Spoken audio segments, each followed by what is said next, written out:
Welcome, folks. This is a News for Us World special report, Twitter files, and in depth analysis, part one. Thank you for joining me. We'll be beginning shortly. I'm going to do a 5-minute countdown timer, and then we will begin shortly thereafter, folks. Thank you so much for joining me. This is going to be good. This is part one of two.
The views expressed on this show are expressly the views of the speaker and do not necessarily reflect the views, beliefs, or opinions of News4us.world, its hosts, broadcasters, or affiliates.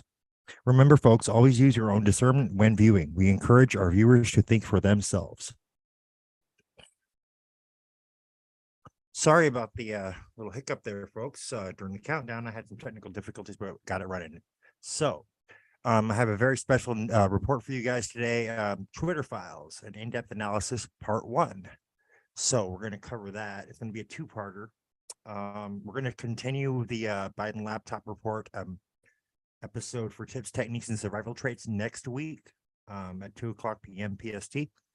But for now, we're going to cover the Twitter files, parts 1 through 8, and go over those because they are very relevant to that other story as well. So with that being said, let's begin. Let me share my screen and we'll start.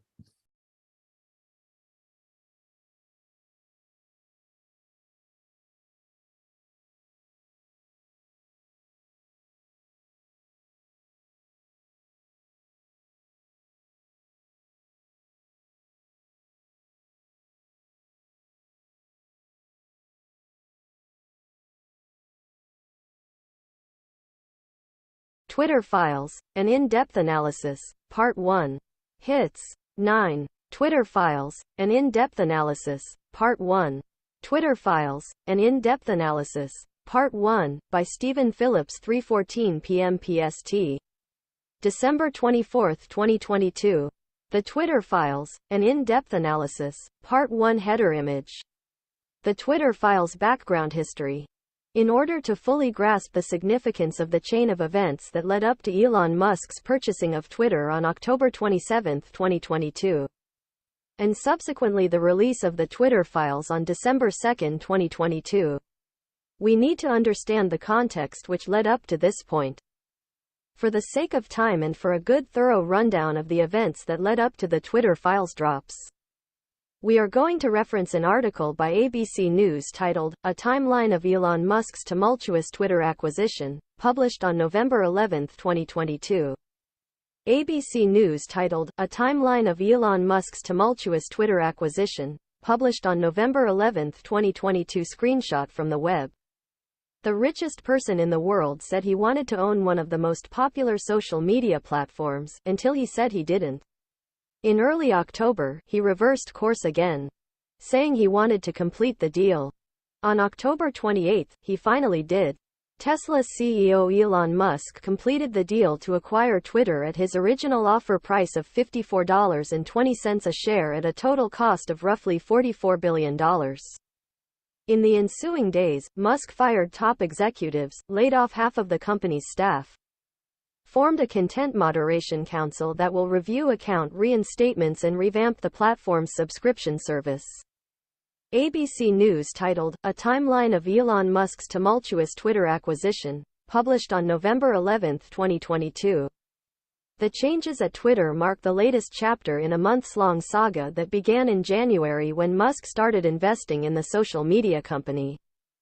ABC News titled, A Timeline of Elon Musk's Tumultuous Twitter Acquisition, published on November 11, 2022. The article then segues into the Twitter Musk timeline of events that started it all. Late January, Musk begins investing in Twitter, according to information filed with the Securities and Exchange Commission in April. March 14, Musk's stake in Twitter reaches 9.2%, making him the largest shareholder in the company, according to a securities filing. April 4, in a securities filing, Musk discloses his stake in Twitter. Based on the price of Twitter shares at close of the previous trading day, his stake was worth $2.89 billion. Twitter shares rise more than 27% on the announcement. April 5, Twitter announces Musk will join the company's board of directors. He's both a passionate believer and intense critic of the service, which is exactly what we need on at Twitter, and in the boardroom. To make us stronger in the long term, Twitter CEO Parag Agrawal said on the platform. Welcome Elon. ABC News titled, A Timeline of Elon Musk's Tumultuous Twitter Acquisition, published on November 11, 2022. April 10, Musk says he will not join the Twitter board after all. There will be distractions ahead, but our goals and priorities remain unchanged, Agrawal said in a statement announcing Musk's choice. The decisions we make and how we make them remain in our hands, no one else's. April 14, Musk offers to buy Twitter at $54.20 per share, valuing the company at about $43 billion, according to a securities filing. The offer amounts to a 38% premium above where the price stood a day before Musk's investment in Twitter became public. I invested in Twitter as I believe in its potential to be the platform for free speech around the globe. And I believe free speech is a societal imperative for a functioning democracy, Musk said in a filing with the Securities and Exchange Commission. Twitter needs to be transformed as a private company. ABC News titled, A Timeline of Elon Musk's Tumultuous Twitter Acquisition, published on November 11, 2022. ABC News titled, A Timeline of Elon Musk's Tumultuous Twitter Acquisition, published on November 11, 2022. April 15, Twitter adopts a poison pill provision to prevent the Musk acquisition. A poison pill allows current stockholders to purchase additional shares at a discounted price, diluting the shares owned by Musk and making it more expensive for him to buy the company. In an announcement, Twitter said the poison pill will be triggered if any individual or entity acquires at least 15% of the company's shares. April 21, Musk says in a securities filing that he has garnered commitments of about $46.5 billion in financing for a possible Twitter acquisition. April 25, Twitter accepts Musk's offer to acquire the company and values the deal at $44 billion, according to an announcement from the company. ABC News titled, A Timeline of Elon Musk's Tumultuous Twitter Acquisition, published on November 11, 2022. Continuing on the timeline of events. April 29, over a 3-day period after Musk and Twitter reach a deal, and he sells about $8.5 billion worth in Tesla stock to help finance the bid. May 4, Musk secures more than $7 billion in financing for the deal, including commitments from Oracle co-founder Larry Ellison, venture capital firm Sequoia Capital and cryptocurrency exchange Binance, according to a securities filing. May 6, in a pitch deck for investors, Musk says he will quintuple Twitter's revenue by 2028, increasing annual earnings to $26.4 billion, the New York Times reports. May 10, Musk says he would reverse Twitter's ban of the account that belongs to former President Donald Trump. The remarks from Musk were made virtually at an auto conference. May 12, Twitter announces a temporary hiring freeze, pending Musk's acquisition, and 2 top executives leave the company. May 13, Musk tweets that the Twitter deal is temporarily on hold, citing concern over what he says is the prevalence of bot and spam accounts on the platform. Along with his tweet, Musk posts a Reuters report about a public filing from Twitter earlier in May that said fake accounts made up less than 5% of users on the platform. Apparently skeptical of the finding, Musk says he wants details supporting calculation that spam, fake accounts do indeed represent less than 5% of users. Roughly 2 hours later, Musk says he's still committed to the deal. ABC News titled, A Timeline of Elon Musk's Tumultuous Twitter Acquisition, published on November 11, 2022. The article continues. At the time, market analysts told ABC News the worry over fake accounts could serve as a pretext for Musk to bargain a lower price for the acquisition or abandon the effort altogether. May 26, Twitter shareholders bring a class action lawsuit against Musk over alleged stock manipulation tied to the tumultuous acquisition process. At the time, Twitter's stock had fallen more than 12% since Musk announced his bid. June 6, Musk threatens to pull out of the deal if Twitter doesn't provide additional information about the prevalence of bots on its platform. In a statement, Twitter said it had been sharing information with Musk in accordance with the terms of the merger agreement. July 8, Musk moves to terminate his acquisition of Twitter, pointing to the issue of fake accounts. Mr. Musk has sought the data and information necessary to make an independent assessment of the prevalence of fake or spam accounts on Twitter's platform, and did not receive it. A securities filing said.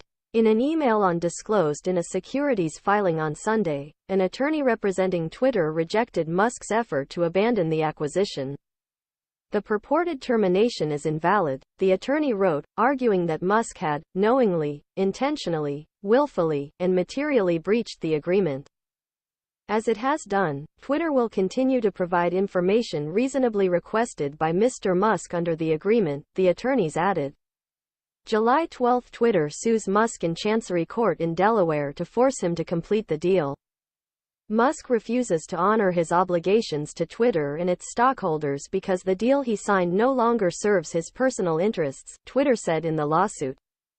Musk apparently believes that he, unlike every other party subject to Delaware contract law, is free to change his mind, trash the company, disrupt its operations, destroy stockholder value, and walk away. Musk did not immediately respond to a request for comment on the lawsuit. If permitted to abandon the deal, Musk may be forced to pay a $1 billion termination fee. ABC News titled, "A Timeline of Elon Musk's Tumultuous Twitter Acquisition," published on November 11, 2022. At this point it should be obvious to anyone who is paying attention that Elon Musk is clearly toying with the powers that be. The article continues.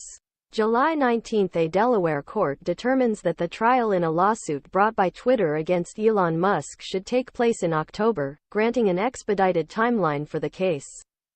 August 23 news breaks that former Twitter head of security Peter Zatko alleged in a federal whistleblower complaint that the social media giant had numerous wide-ranging information security system lapses, according to a copy of the complaint made public. In response, Twitter blasted Zatko, who worked at the company from November 2020 to January 2022, saying he was spreading a false narrative about Twitter, and was fired for ineffective leadership and poor performance.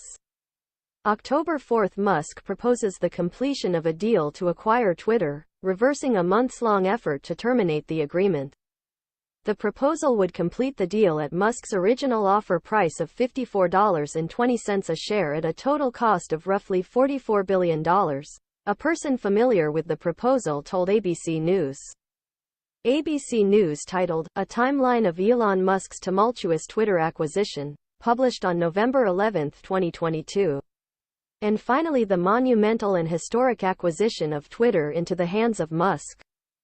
October 28, Musk closes a deal to acquire Twitter on the final day before the Delaware Chancery Court trial would have moved forward.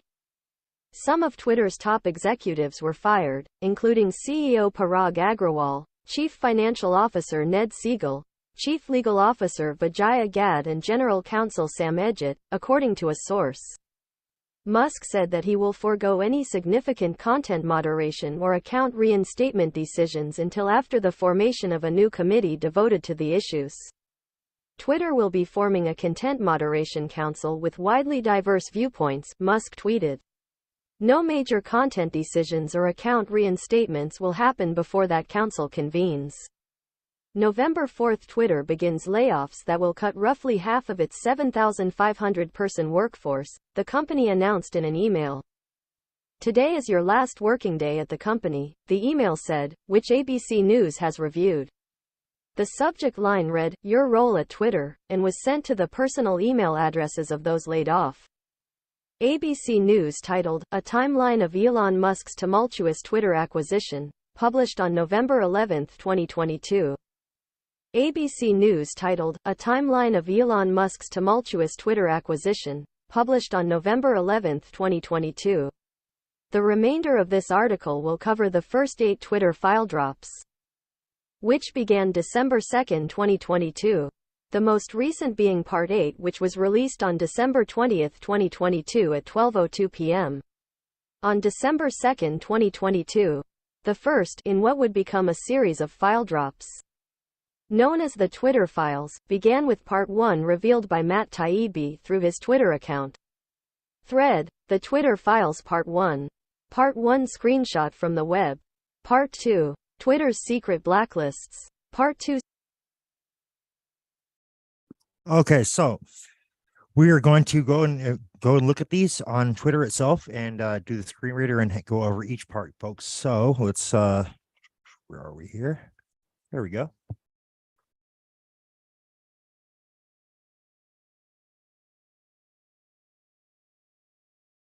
Let me make it big enough so everybody can see it if you're on your mobile device. We'll go from there. Okay.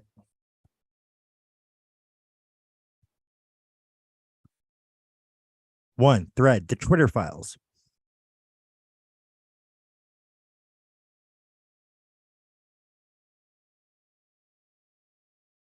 Conversation 2.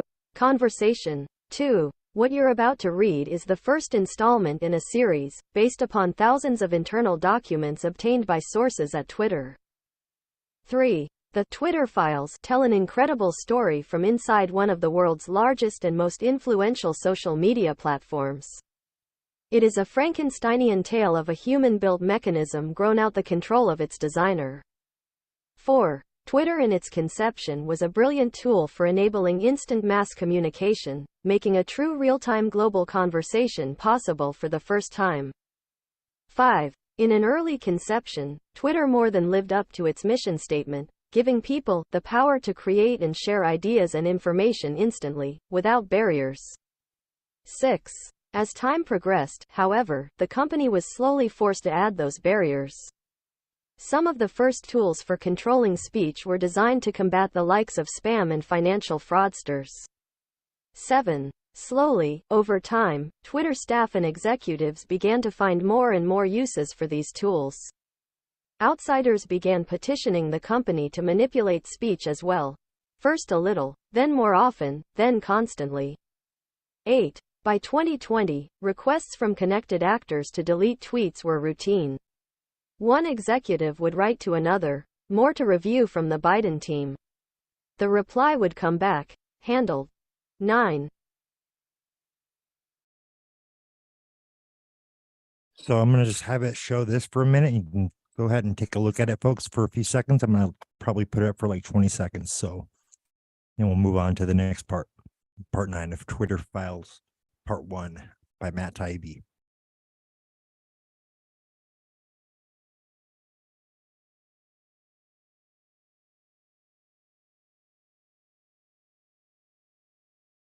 Celebrities and unknowns alike could be removed or reviewed at the behest of a political party. Conversation.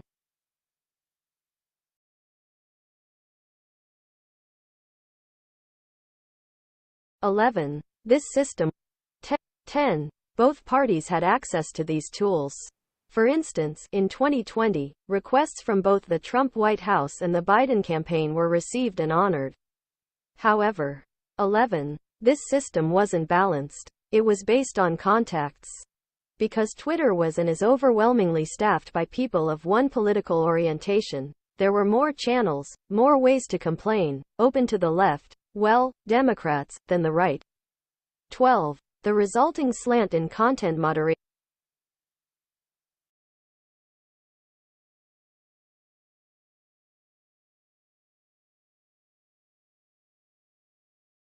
decisions is visible in the document. 12. The resulting slant in content moderation decisions is visible in the documents you're about to read.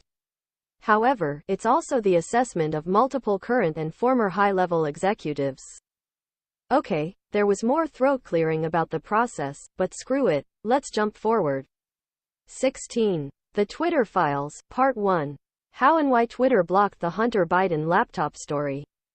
17. On October 14, 2020, the New York Post published Biden's secret emails, an exposé based on the contents of Hunter Biden's abandoned laptop.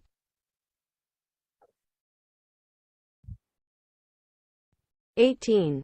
Twitter took extraordinary steps to suppress the story, removing links and posting warnings that it may be unsafe. They even blocked its transmission via direct message. A tool hitherto reserved for extreme cases, e.g. child pornography. Conversation. At least pretend to. 19. White House spokeswoman Kayleigh McEnany was locked out of her account for tweeting about the story, prompting a furious letter from Trump campaign staffer Mike Hahn, who seethed. At least pretend to care for the next 20 days. 20. This led public policy executive Caroline Strom to send out a polite WTF query. Several employees noted that there was tension between the comms policy teams, who had less control over moderation, and the safety trust teams. 21. Strom's note returned the answer that the laptop story had been removed for violation of the company's hack materials policy.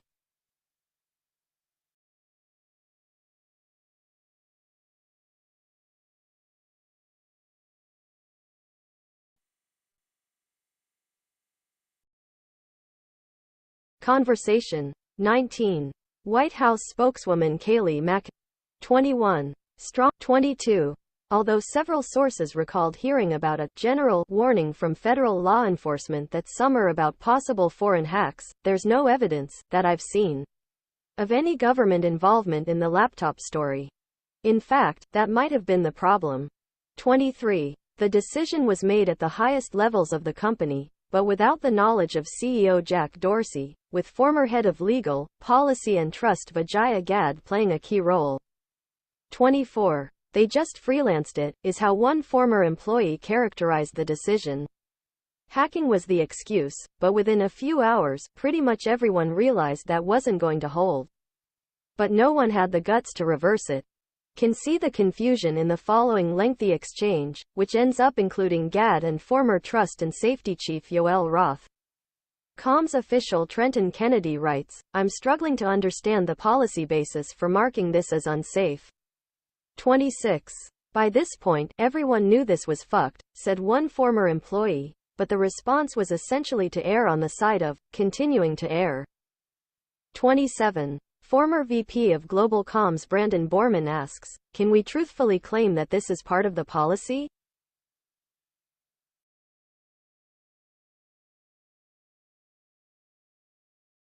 Conversation. 29. 28. To which former Deputy General Counsel Jim Baker again seems to advise staying the non-course, because caution is warranted. 29. A fundamental problem with tech companies and content moderation. Many people in charge of speech care little about speech, and have to be told the basics by outsiders. To wit. 30. In one humorous exchange on day 1, Democratic Congressman R. O'Connor reaches out to Gadde to gently suggest she hop on the phone to talk about the backlash re-speech. Khanna was the only Democratic official I could find in the files who expressed concern. Gadde replies quickly, immediately diving into the weeds of Twitter policy, unaware Khanna is more worried about the Bill of Rights.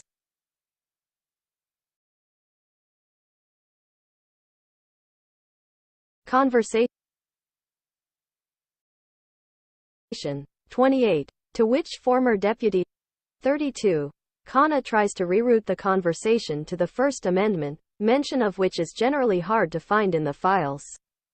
33. Within a day, head of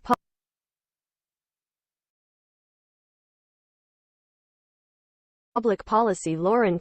33. Within a day, head of public policy Lauren Culbertson receives a ghastly report from Carl Szabo of the research firm Net Choice, which had already polled 12 members of Congress, 9 rupees and 3 Democrats, from the House Judiciary Committee to Rep. Judy Chu's office. Now that we know without a doubt that the MSM and social media are being used to manipulate elections, I cannot be more proud of. The truth will prevail. The truth will hurt. The truth will heal. The truth will set us free. 33. Within. Okay, folks, that's part 1. So let's go back to our article and then we'll go segue into part 2. You also can click on the image link on our article. It'll take you to the full res image where you can just scroll up to the top and all the way down and read everything at high enough resolution so you can see the images and the text just fine. So you can actually see this on our article website. So this is good for embedding as well, or should be at least. So there you go. We have each of those in the article as a one file screenshot for each part. So you can access those as well on these links on our site. Part 2, Twitter's secret blacklists.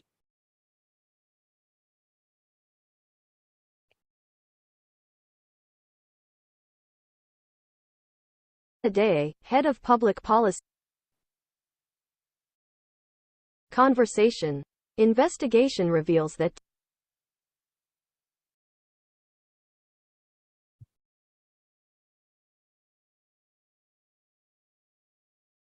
teams of Twitter employees. Thread. The Twitter Files Part 2. Twitter's secret blacklists. Thread. See new tweets. Conversation. 1. A new investigation reveals that teams of Twitter employees build blacklists, prevent disfavored tweets from trending, and actively limit the visibility of entire accounts or even trending topics. All in secret, without informing users. Reply.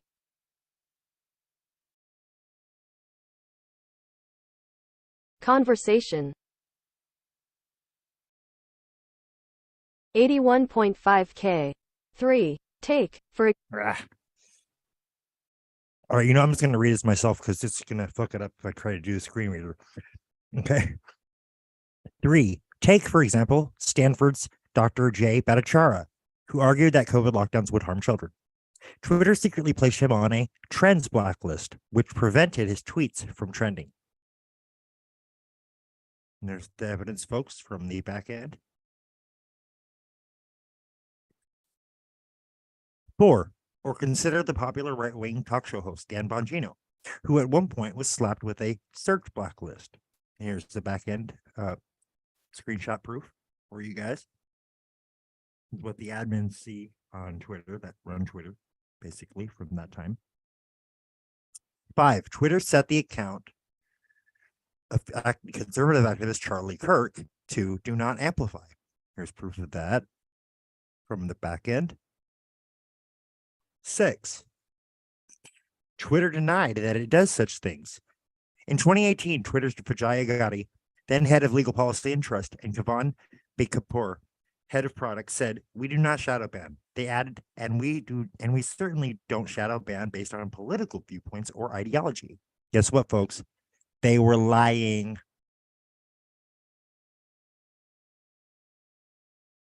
7.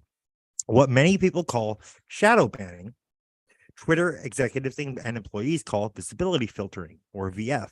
Multiple high-level sources confirmed its meaning. 8. Think about visibility filtering as being a way for us to suppress what people see to different levels. It's a very powerful tool, one senior Twitter employee told us. 9. VF refers to Twitter's control over user visibility. It used a VF to block searches of individual users, to limit the scope of a particular tweet's discoverability, to block select users' posts from ever appearing on the trending page, and from inclusion in hashtag searches. 10. All without users' knowledge. 11. We control visibility quite a bit. And we control the amplification of your content quite a bit. And normal people do not know how much we do, one Twitter engineer told us. 2 additional Twitter employees confirmed. 12. The group that decided whether to limit the reach of certain users was the Strategic Response Team, Global Escalation Team, or SRT-GET. It often handled up to 200 cases a day. 13. But there existed a level beyond official ticketing, beyond the rank and file moderators following the company's policy on paper. That is the Site Integrity Policy Escalation Support, known as SIP-PES. 14. This secret group included head of legal, policy, and trust, Vijaya Gadde, the global head of trust and safety, Yoel Roth, subsequent CEOs, Jack Dorsey and Parag Agrawal, and others. 15. This is where the biggest, most politically sensitive decisions got made. Think high follower count. Controversial? Another Twitter employee told us, for these, there would be no ticket or anything.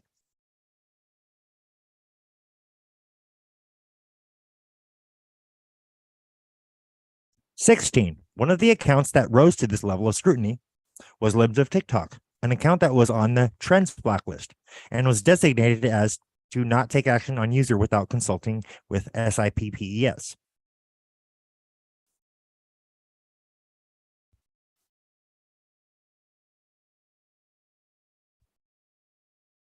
17. The account, which Chaya Rachik began in November 2020 and now boasts over 1.4 million followers, was subjected to 6 suspensions in 2022 alone, Rachik says.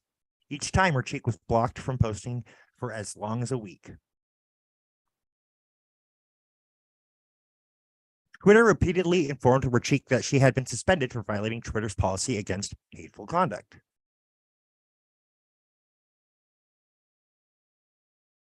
But in an internal SIPPES memo from October 2022,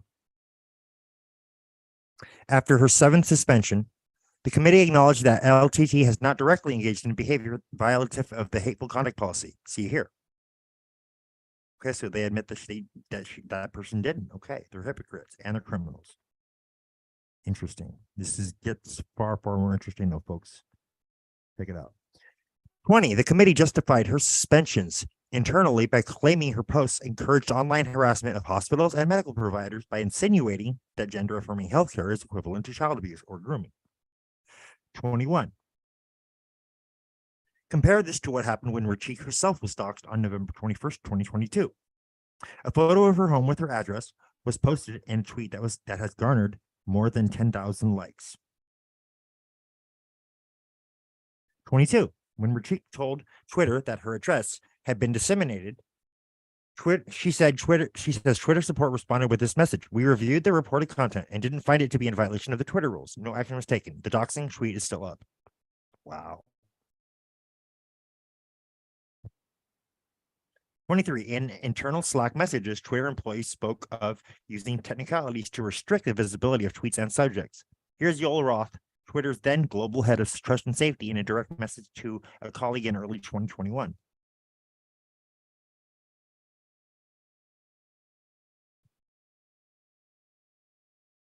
"24. 6 days later, in a direct message with an employee on the health, misinformation, privacy,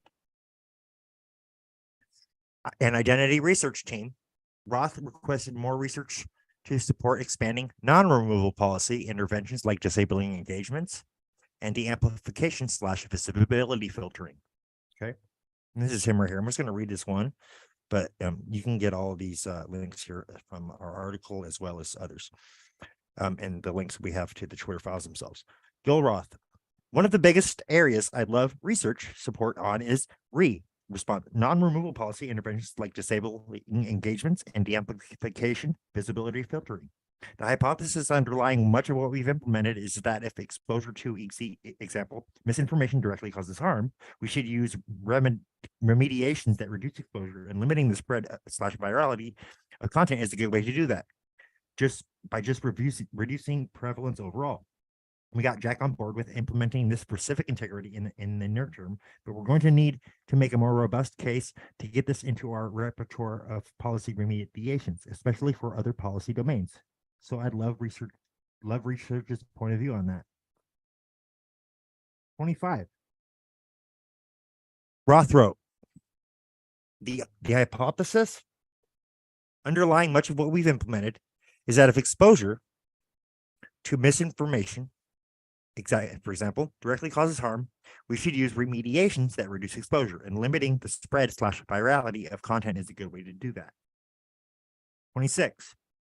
He added, "We got Jack on board with implementing this for civic integrity in the near term, but we're going to need to make a more robust case to get this in our repertoire of policy remediations, especially for other policy domains." 27. There's more to come in the story, which was reported by Abigail Schreier, Schellenberger, MD, Nellie Bowles, Isaac Grafstein, and the team, the Free Press at DFP. All right, so we're going to go to part 3 now, folks. Okay. And here's the screenshot, full screenshot image of the thread from our article. You can go and check that out. It's all one image.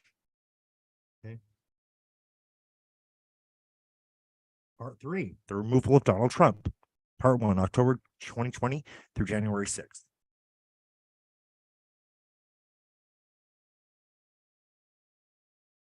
One, thread, the Twitter files, the removal of Donald Trump. Part 1, October 2020 through January 6th. 2, the world knows much of the story of what happened between riots at the Capitol on January 6th and the removal of President Donald Trump from Twitter, January 28th or January 8th. 3, we'll show you what hasn't been revealed. The erosion of standards within the company in months just before January 6th. Decisions by high-ranking executives to violate their own policies and more against the backdrop of ongoing documented interaction with federal agencies. This first installment covers the period before the election through January 6th.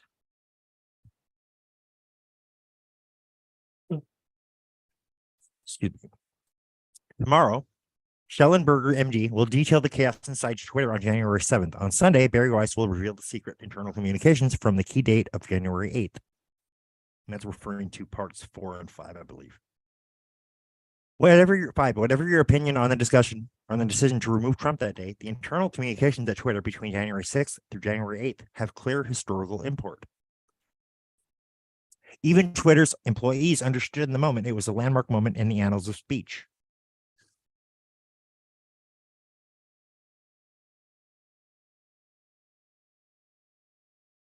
Six, as soon as they finished banning Trump, Twitter execs started processing new power. They prepared to ban future presidents and White Houses, perhaps even Joe Biden. The new administration says one exec will not be suspended by Twitter unless absolutely necessary.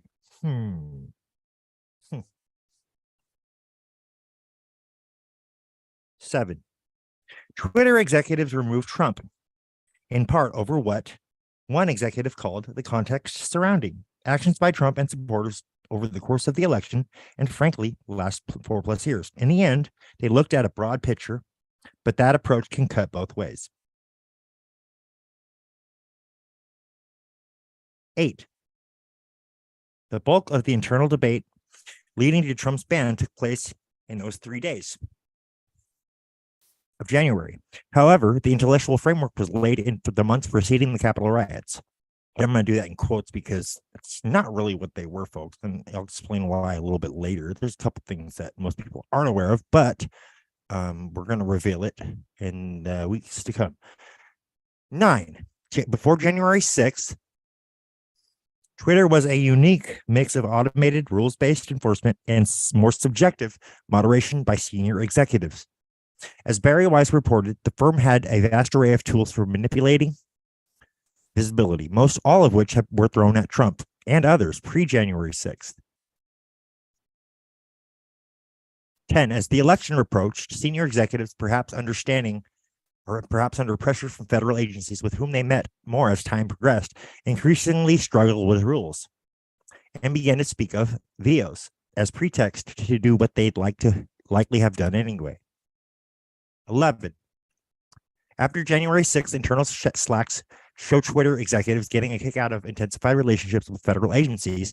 Here's trust and safety head Yoel Roth, lamenting a lack of generic enough calendar descriptions to concealing his very interesting meeting partners.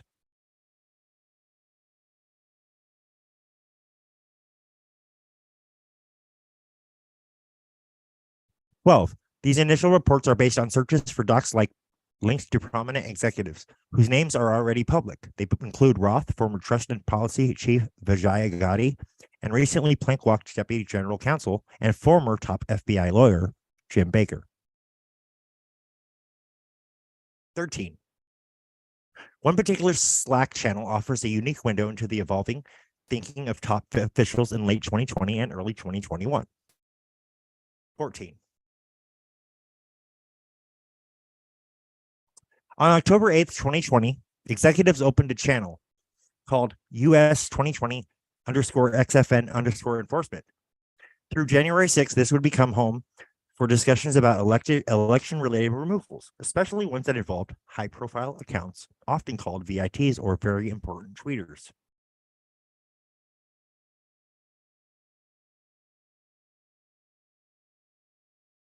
And remember, folks, you can go ahead and pause this at this point if you want to take a closer look at these images. Or you can access them from our article on the single screenshots we did for each part. 15. There was at least some tension between safety operations, a larger department whose staffers used a more rules-based process for addressing issues like porn, scams, and threats, and a smaller, more powerful cadre of senior policy execs like Roth and Gotti.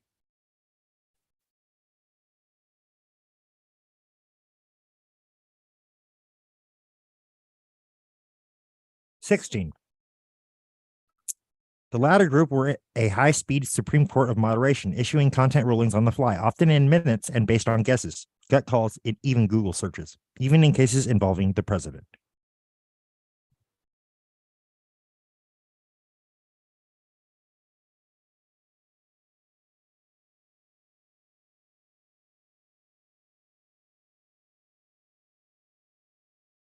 17.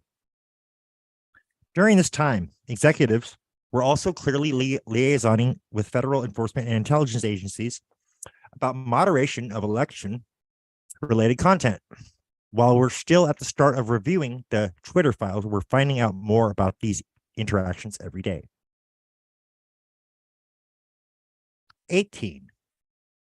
Policy Director Nick Pickles is asked if they should say Twitter detects misinfo through ML, human review, and partnerships. ML means machine learning, folks, for those who don't know.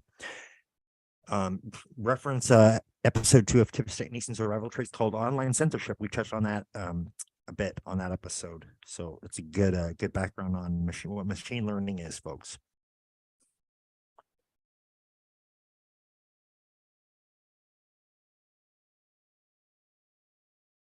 Partnerships with outside experts. The employee asks, I know that's been a slippery process. Not sure if you want our public explanation to hang on that. 19.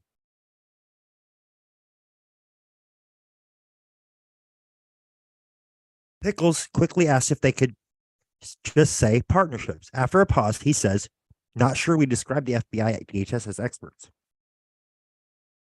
20. This post about the Hunter Biden laptop situation shows that Roth not only met weekly with the FBI and DHS, but with the Office of the Director of National Intelligence, DNI.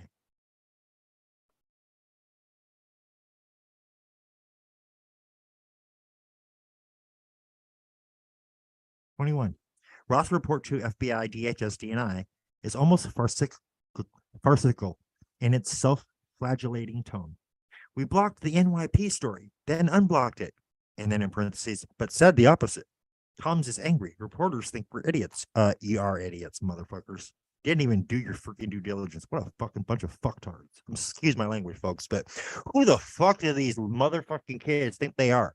That they can just arbitrarily decide what we can say and can't because they don't like what we said. Fuck you guys. Fuck you, Roth. Fuck you, Joel Roth. And fuck you, Vijay Gotti. And fuck all these other motherfucking complicit bastards. Sorry. This makes me angry, folks. After all the bullshit we've had to take, and it come to find out we were fucking right. Oh, hell fucking no. Oh, a day of reckoning is coming, my friends. A day of reckoning is coming.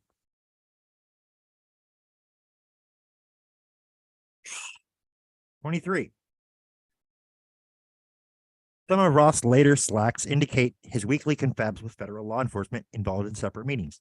Here he goes to the FBI and DHS respectively to go first to an Aspen Institute thing, then take a call with Apple.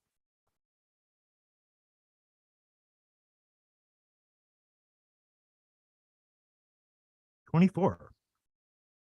Here, the FBI sends reports about a pair of tweets, the second of which involves a former Tippecanoe County Indiana councilor and Republican named John Basham, claiming between 2% and 25% of ballots by mail are being rejected for errors. The FBI's second report concerned this tweet by John Basham.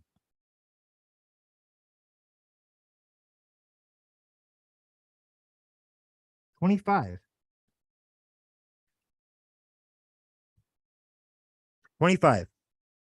The FBI flagged tweet then got circulated in the enforcement Slack. Twitter cited PolitiFact to say the first story was proven to be false, then noted the second was already deemed no VO on numerous occasions. 26. The group then decides to apply a learn how voting is safe and secure label because one commenter says it's totally normal to have a 2% error rate. Roth then gives the final go ahead to the process initiated by the FBI. Wow. 27. Examining the entire election enforcement Slack, we didn't see one reference to moderation requests from the Trump campaign, the Trump White House, or Republicans generally. We looked. They may exist. We were told they do. However, they were absent here. Okay, we're going to go on part 4, folks. Part 4, the removal of Donald Trump on January 7th. Okay.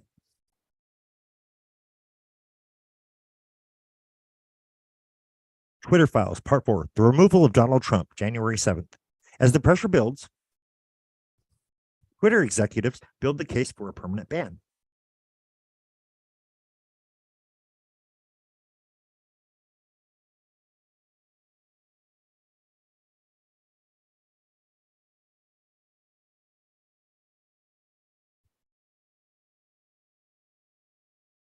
Example, Stanford's Dr. Jay Bhattacharya, who argued that COVID lockdowns would harm children.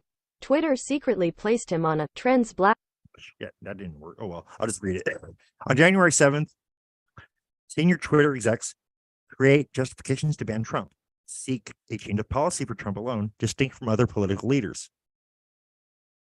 Express no concern for the free speech or democracy implications of a ban. This hashtag Twitter files is reported with at L. Woodhouse. For those catching up, please see part 1. It goes and links to that. Part 2, where Barry Weiss shows how senior Twitter execs created secret blacklists to de-amplify disfavored Twitter users, not just specific tweets. Okay, so I think, hold on, let me go to this real quick. Okay, yeah, so that was part 4. All right, so it was short. That one was short. Okay, so let's go on to part 5 then. Sorry about that, folks. I was reading comments and references to stuff after that. Part 5, the removal of Trump from Twitter by Barry Weiss.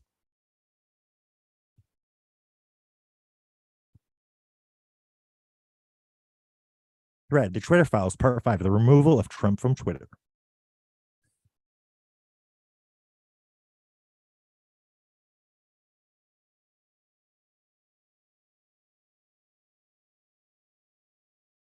Thread, the Twitter files part 5.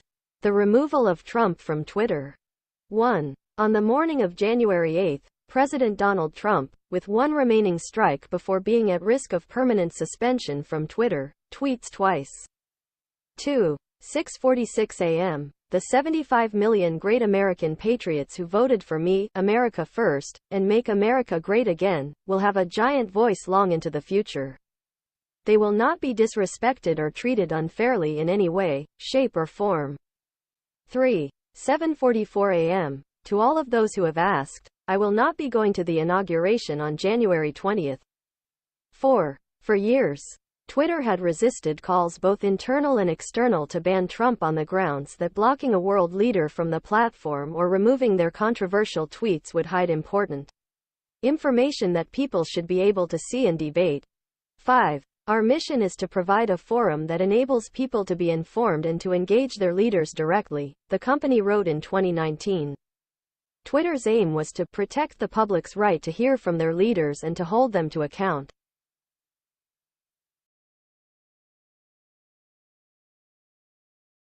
Thread 2. 646. Information that people should have Twitter's aim was Twitter had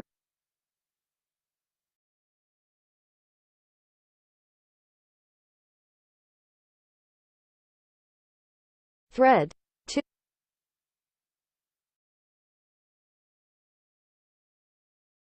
2. 646. 6. But after January 6, as at M. Taibbi and at Schellenberger MD have documented, pressure grew, both inside and outside of Twitter, to ban Trump.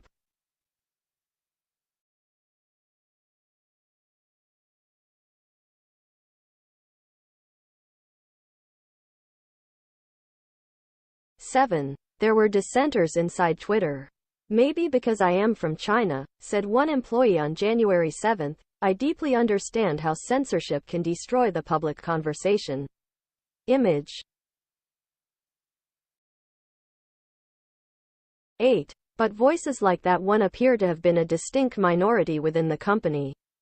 Across Slack channels, many Twitter employees were upset that Trump hadn't been banned earlier.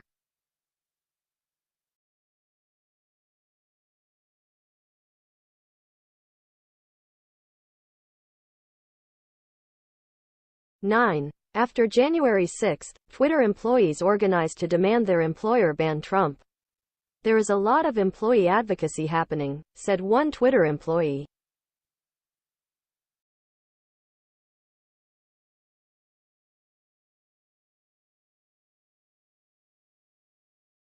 "10. We have to do the right thing and ban this account," said one staffer. "It's pretty obvious he's going to try to thread the needle of incitement without violating the rules," said another. Wow. Like, seriously? You sure you're gonna make that judgment based on your opinion, motherfuckers? Fuck you guys. Fuck you, Vijay Gotti, and fuck you, Joel Roth, you pieces of shit. Wow. Wow.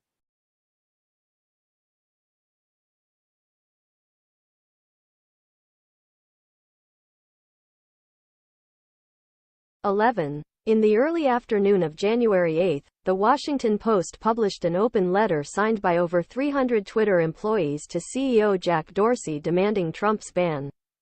We must examine Twitter's complicity in what President-elect Biden has rightly termed insurrection." No, it was no insurrection at all. If there was any insurrection, it was by the Capitol Police folks. I've seen that freaking video. I've linked it many times. You should go check out The True Story of January 6th by the Epoch Times. Now, I know what some of you might say, that it's a right-wing propaganda conspiracy theory outlet, but prove me wrong. Prove me wrong. Go there, use your critical thinking skills, and watch it. I will link it as well in the description after the show, so you can see for yourself, folks. But don't just assume out of hand and dismiss it out of hand. Go and actually watch it and make up your own mind. Don't take my word for it. Just make up your own mind. That's all I ask. All right, so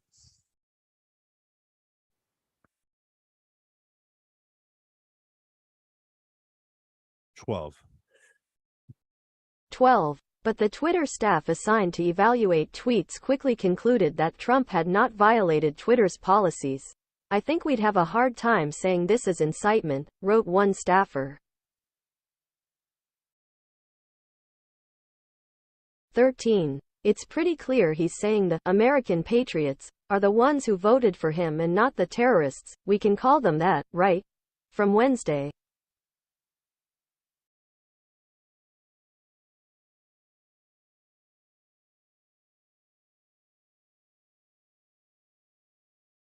"14. Another staffer agreed. Don't see the incitement angle here."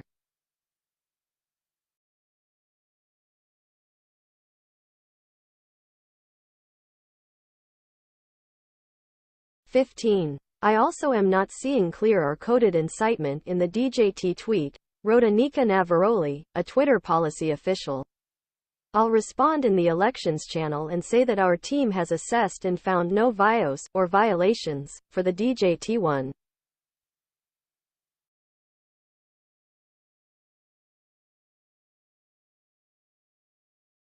16. She does just that. As an FYI, Safety has assessed the DJT tweet above and determined that there is no violation of our policies at this time. 17. Later, Navaroli would testify to the House January 6 committee. For months I had been begging and anticipating and attempting to raise the reality that if we made no intervention into what I saw occurring, people were going to die.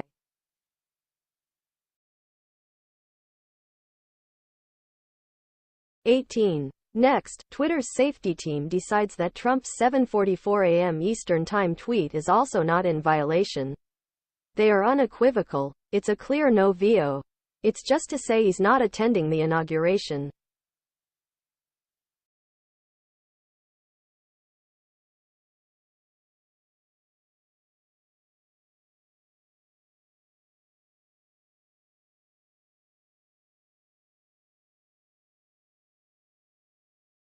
19. To understand Twitter's decision to ban Trump, we must consider how Twitter deals with other heads of state and political leaders, including in Iran, Nigeria, and Ethiopia.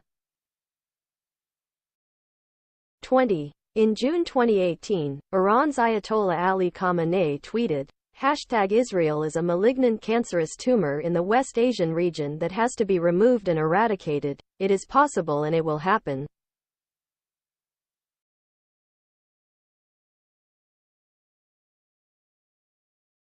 Twitter neither deleted the tweet nor banned the Ayatollah.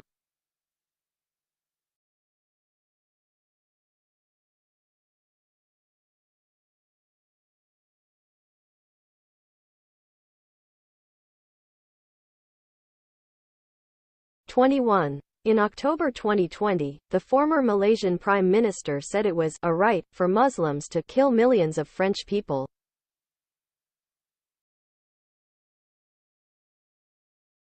Twitter deleted his tweet for glorifying violence, but he remains on the platform. The tweet below was taken from the Wayback Machine.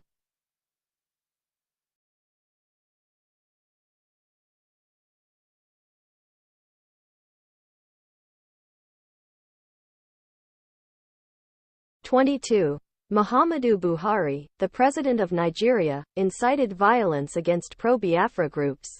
Those of us in the fields for 30 months, who went through the war, he wrote, will treat them in the language they understand. Twitter deleted the tweet but didn't ban Buhari.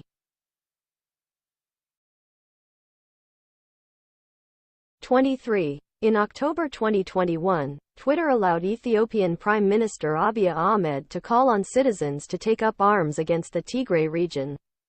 Twitter allowed the tweet to remain up, and did not ban the Prime Minister.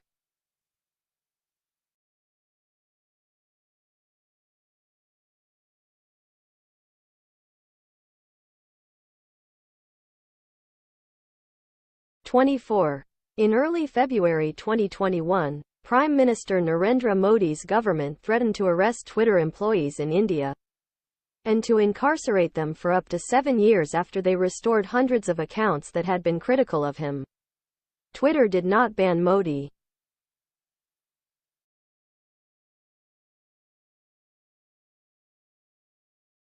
25. But Twitter executives did ban Trump, even though key staffers said that Trump had not incited violence, not even in a coded way.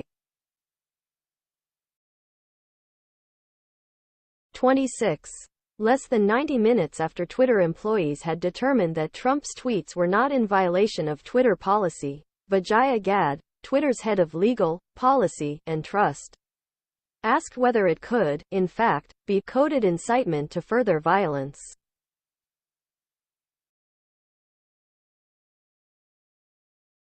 27. A few minutes later, Twitter employees on the scaled enforcement team suggest that Trump's tweet may have violated Twitter's glorification of violence policy. If you interpreted the phrase American Patriots to refer to the rioters.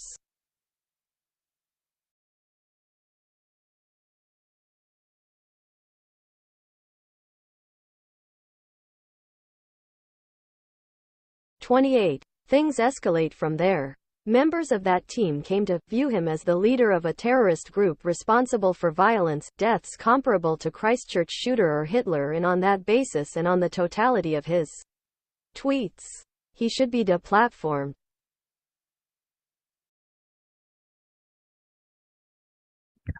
Such fucking biased bullshit, you guys. This is what, if they can do this to him, they can do it to fucking anybody, folks. People do not understand how important free speech is to our society. If we don't have free speech, then we don't have the ability to communicate ideas and have debates and come to common consensuses on how to move forward. Without free speech, there is no freedom, period.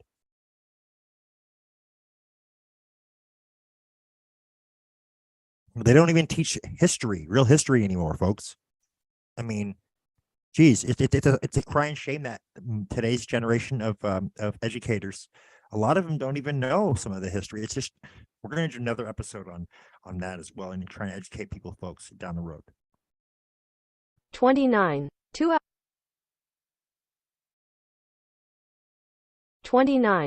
hours later, Twitter executives host a 30-minute all-staff meeting. Jack Dorsey and Vijaya Gadde answer staff questions as to why Trump wasn't banned yet. But they make some employees angrier.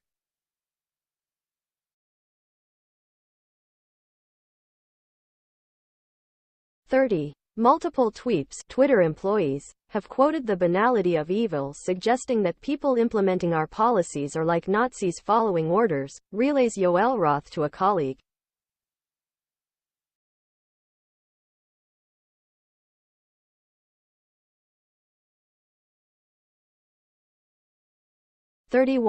Dorsey requested simpler language to explain Trump's suspension.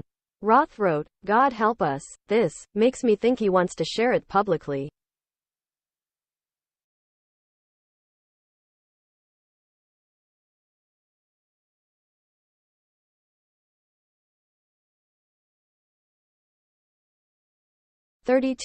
One hour later, Twitter announces Trump's permanent suspension, due to the risk of further incitement of violence.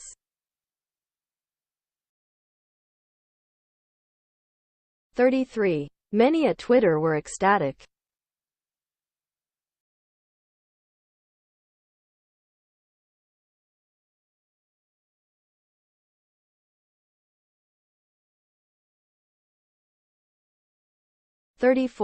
And congratulatory. Big props to whoever in trust and safety is sitting there whack-a-moling these Trump accounts.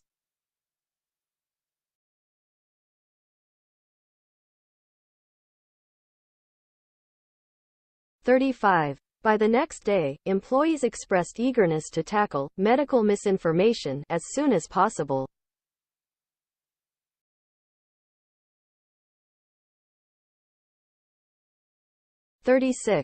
For the longest time, Twitter's stance was that we aren't the arbiter of truth, wrote another employee, which I respected but never gave me a warm fuzzy feeling.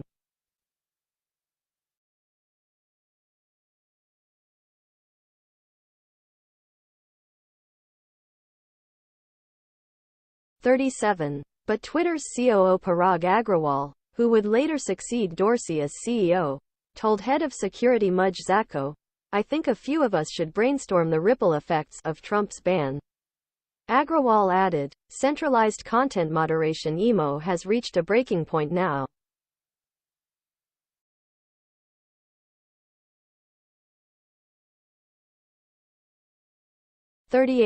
Outside the United States, Twitter's decision to ban Trump raised alarms, including with French President Emmanuel Macron, German Prime Minister Angela Merkel, and Mexico's President Andrés Manuel López Obrador.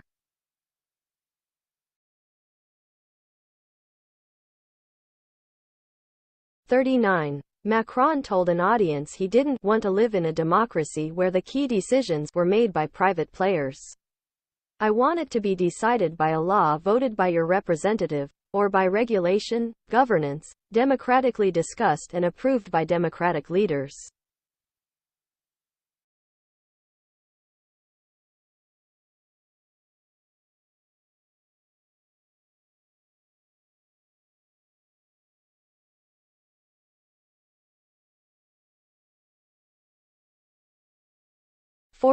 Merkel's spokesperson called Twitter's decision to ban Trump from its platform problematic, and added that the freedom of opinion is of elementary significance. Russian opposition leader Alexei Navalny criticized the ban as an unacceptable act of censorship.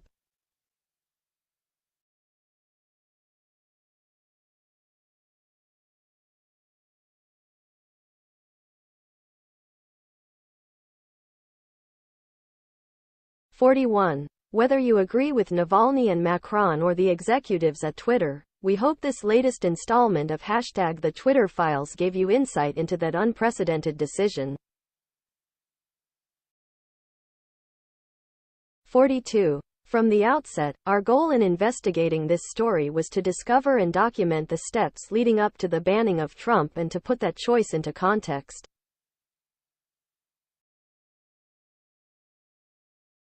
43. Ultimately, the concerns about Twitter's efforts to censor news about Hunter Biden's laptop, blacklist disfavored views, and ban a president aren't about the past choices of executives in a social media company. 44. They're about the power of a handful of people at a private company to influence the public discourse and democracy.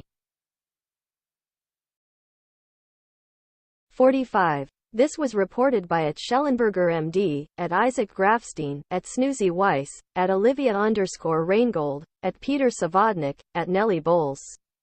Follow all of our work at the Free Press, @the.p.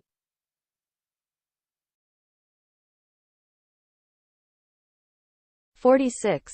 Please click here to subscribe to the Free Press, where you can continue reading and supporting independent journalism.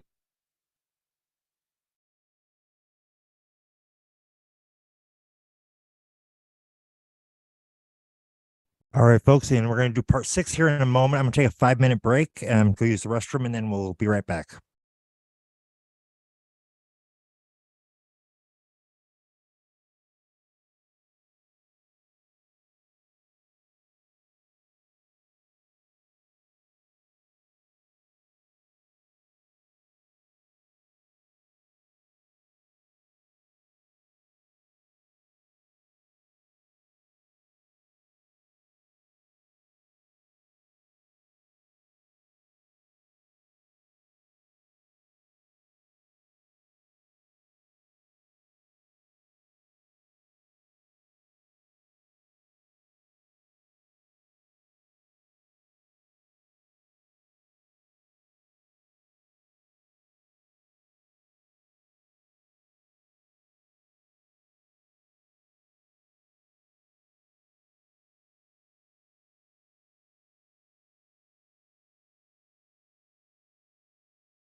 All right, folks, we're back. We're going to do part 6 now.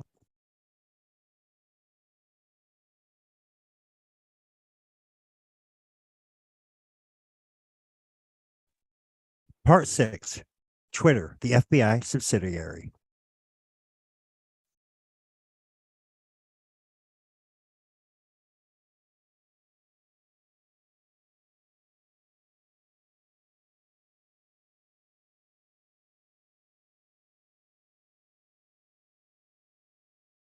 Thread 1. Thread, the Twitter Files, Part 6. Twitter, the FBI subsidiary, are revealing more every day about how the government collects, analyzes, and flags your social media content. 3. Twitter's contact with the FBI was constant and pervasive, as if it were a subsidiary. 4. Between January 2020 and November 2022, there were over 150 emails between the FBI and former Twitter Trust and Safety Chief Yoel Roth. 5. Some are mundane, like San Francisco agent Elvis Chan wishing Roth a Happy New Year along with a reminder to attend our quarterly call next week. Others are requests for information into Twitter users related to active investigations. 6. But a surprisingly high number are requests by the FBI for Twitter to take action on election misinformation, even involving joke tweets from low follower accounts. 7. The FBI's social media-focused task force, known as FTIF, created in the wake of the 2016 election, swelled to 80 agents and corresponded with Twitter to identify alleged foreign influence and election tampering of all kinds. 8. Federal intelligence and law enforcement reach into Twitter included the Department of Homeland Security, which partnered with security contractors and think tanks to pressure Twitter to moderate content. 9. It's no secret the government analyzes bulk data for all sorts of purposes, everything from tracking terror suspects to making economic forecasts. Show something new. Agencies like the FBI and DHS regularly sending social media content to Twitter through multiple entry points, pre-flagged for moderation. 11. What stands out is the sheer quantity of reports from the government. Some are aggregated from public hotlines.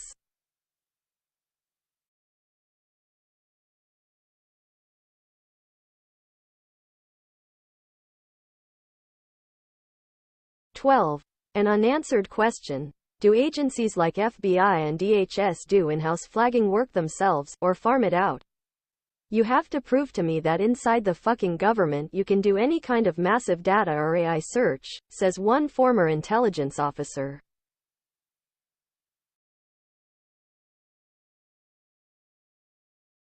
Hello Twitter contacts. The master canine quality of the FBI's relationship to Twitter comes through in this November 2022 email, in which FBI San Francisco is notifying you it wants action on 4 accounts.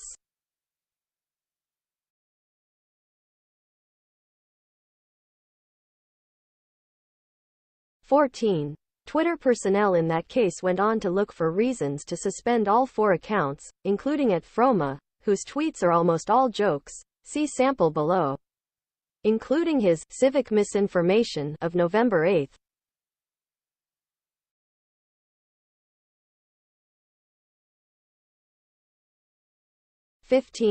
Just to show the FBI can be hyper-intrusive in both directions, they also asked Twitter to review a blue-leaning account for a different joke. Except here it was even more obvious that at Clara Foster PhD, who kids a lot, was kidding.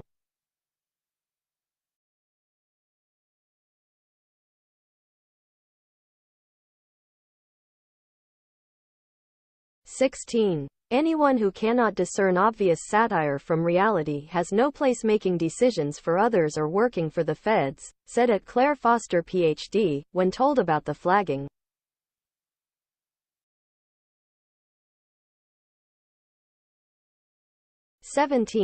Of the 6 accounts mentioned in the previous 2 emails, all but 2 at Claire Foster PhD and at Froma, were suspended.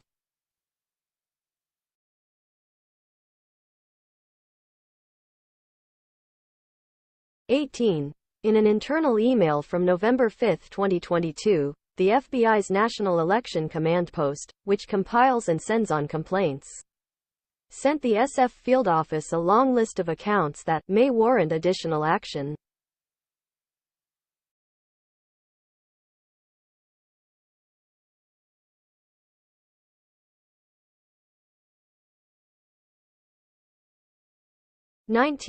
Agent Chan passed the list on to his Twitter folks.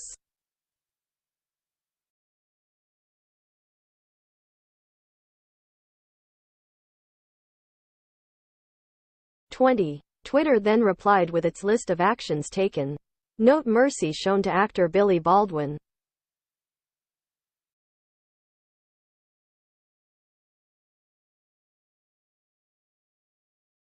21. Many of the above accounts were satirical in nature. Nearly all, with the exceptions of Baldwin and at RSB Network, were relatively low engagement, and some were suspended, most with a generic "Thanks, Twitter" letter.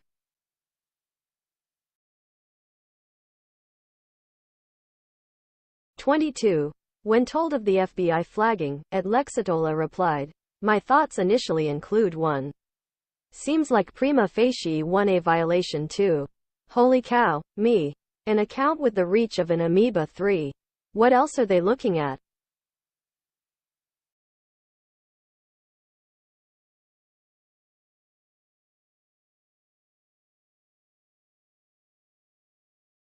23. I can't believe the FBI is policing jokes on Twitter.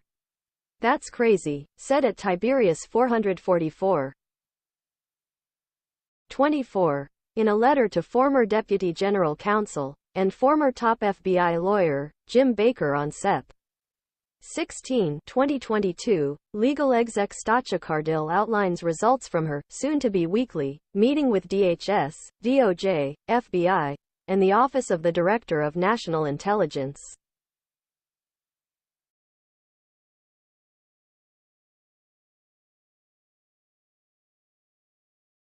25.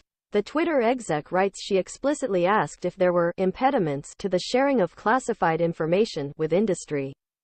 The answer? FBI was adamant no impediments to sharing exist.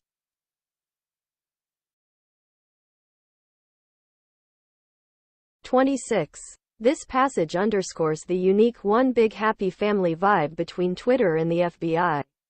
With what other firm would the FBI blithely agree to no impediments to classified information? 27. At the bottom of that letter, she lists a series of escalations, apparently raised at the meeting, which were already handled.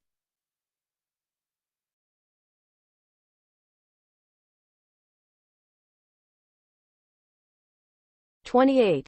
About 1, she writes, flagged a specific tweet on Illinois use of modems to transmit election results in possible violation of the civic integrity policy, except they do use that tech in limited circumstances.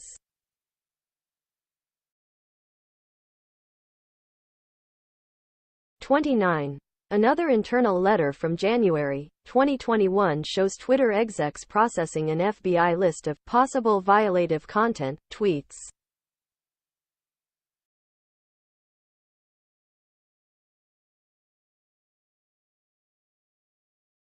30. Here, too, most tweets contained the same, "Get out there and vote Wednesday" trope and had low engagement.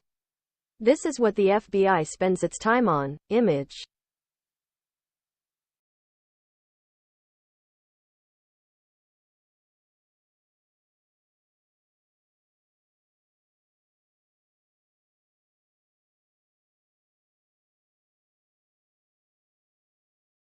(31) In this March 2021 email, an FBI liaison thanks a senior Twitter exec for the chance to speak to you and the team, then delivers a packet of products.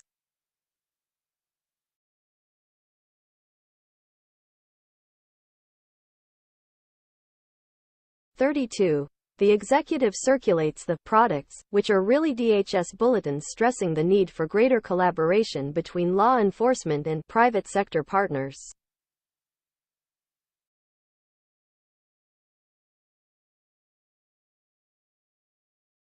33. The ubiquity of the 2016 Russian interference story as stated pretext for building out the censorship machine can't be overstated. It's analogous to how 9/11 inspired the expansion of the security state. I want you folks to keep in mind and make a mental note of this, the Patriot Act. Okay? If it hadn't been for the Patriot Act, none of this precedent for them to be able to do this would have been established for them to do so. Absolute power corrupts absolutely, folks. After the Patriot Act, it was the next iteration of that was embedded in the 2012 National Defense Authorization Act. I did some of my original grassroots work for a few organizations, pandaunite.org and solutionsinstitute.org back then. This is just an extension of those documents being utilized unlawfully and against human rights, against the people of our own country by our own institutions, folks. That's where we're at. That's a little bit background context to the Patriot Act and the 9/11 stuff that they touched on right here. You know, folks, context is important, very important.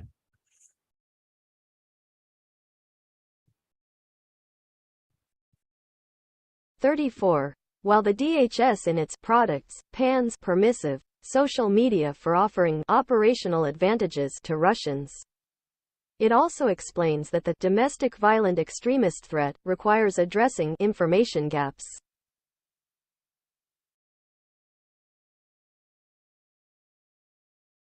(35) FBI in one case sent over so many possible violative content reports, Twitter personnel congratulated each other in Slack for the monumental undertaking of reviewing them.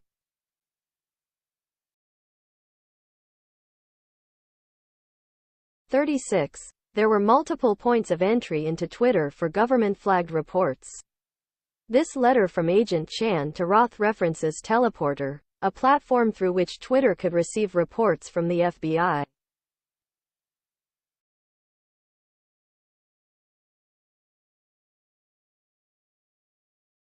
(37) Reports also came from different agencies. Here, an employee recommends bouncing content based on evidence from DHS, etc.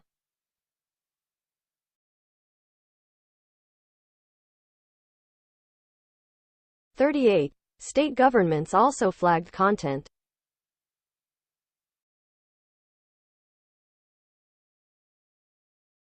(39) Twitter, for instance, received reports via the Partner Support Portal, an outlet created by the Center for Internet Security, a partner organization to the DHS.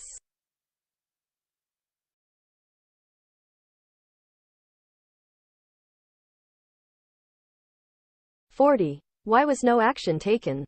Below, Twitter execs, receiving an alert from California officials, by way of our Partner Support Portal, debate whether to act on a Trump tweet.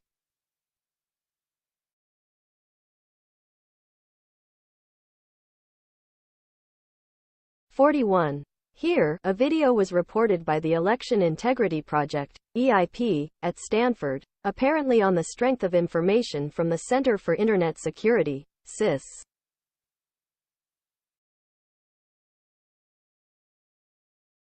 (42) If that's confusing, it's because the CIS is a DHS contractor, describes itself as partners with the Cyber and Internet Security Agency, CISA, at the DHS.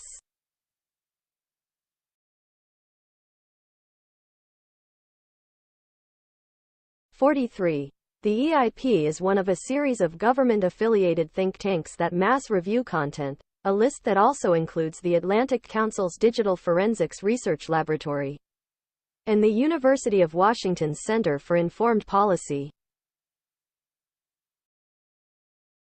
44. The takeaway. What most people think of as the deep state is really a tangled collaboration of state agencies, private contractors, and, sometimes state-funded, NGOs.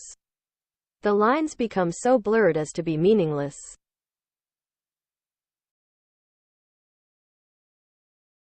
(45) Twitter Files researchers are moving into a variety of new areas now. Watch at Bari Weiss, at Schellenberger MD, and this space for more, soon.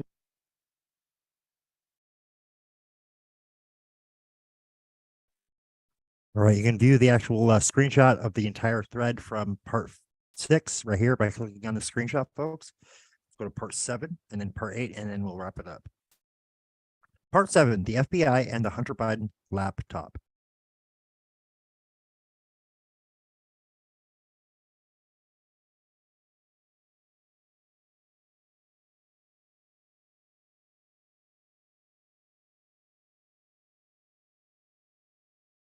One. Twitter Files, Part 7. The FBI and the Hunter Biden laptop. How the FBI and intelligence community discredited factual information about Hunter Biden's foreign business dealings both after and before the New York Post revealed the contents of his laptop on October 14, 2020. In Twitter Files number 6, we saw the FBI relentlessly seek to exercise influence over Twitter, including over its content, its users, and its data. In Twitter Files number 7, we present evidence pointing to an organized effort by representatives of the intelligence community, IC, aimed at senior executives at news and social media companies, to discredit leaked information about Hunter Biden before and after it was published.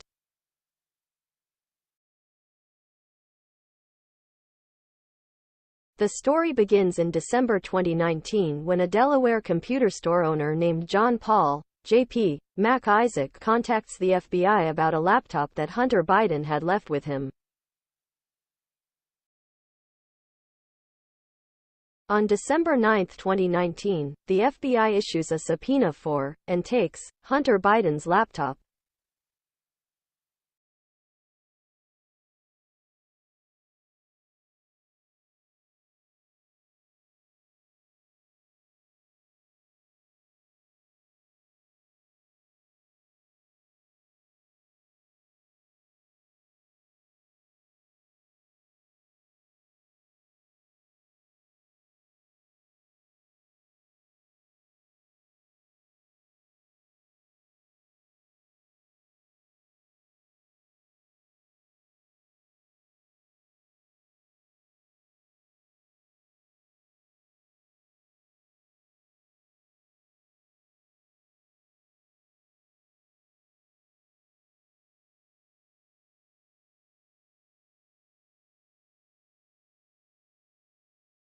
By August 2020, Mac Isaac still had not heard back from the FBI, even though he had discovered evidence of criminal activity.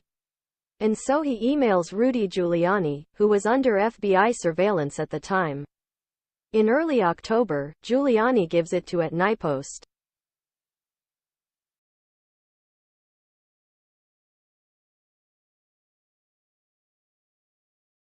Shortly before 7 p.m. Eastern Time on October 13, Hunter Biden's lawyer, George Mezzers, emails J.P. Mac Isaac. Hunter and Mezzers had just learned from the New York Post that its story about the laptop would be published the next day.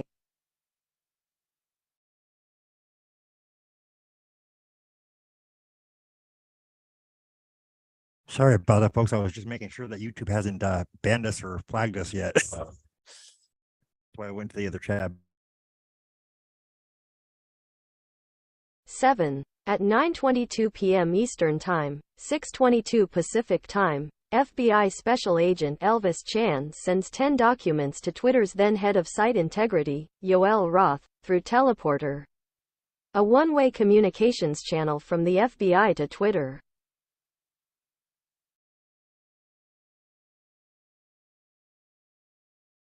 Eight. The next day, October 14, 2020, the New York Post runs its explosive story revealing the business dealings of President Joe Biden's son, Hunter. Every single fact in it was accurate.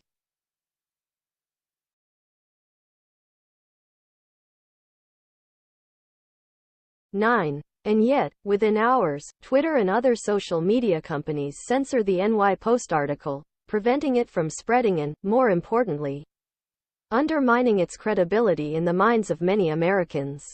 Why is that? What, exactly, happened?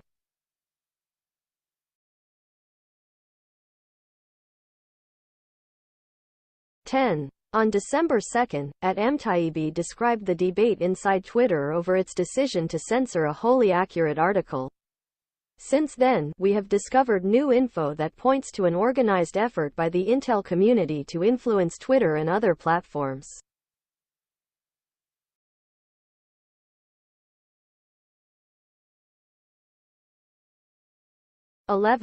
First, it's important to understand that Hunter Biden earned tens of millions of dollars in contracts with foreign businesses, including ones linked to China's government, for which Hunter offered no real work. Here's an overview by investigative journalist at Peter Schweizer. And Chinese sources.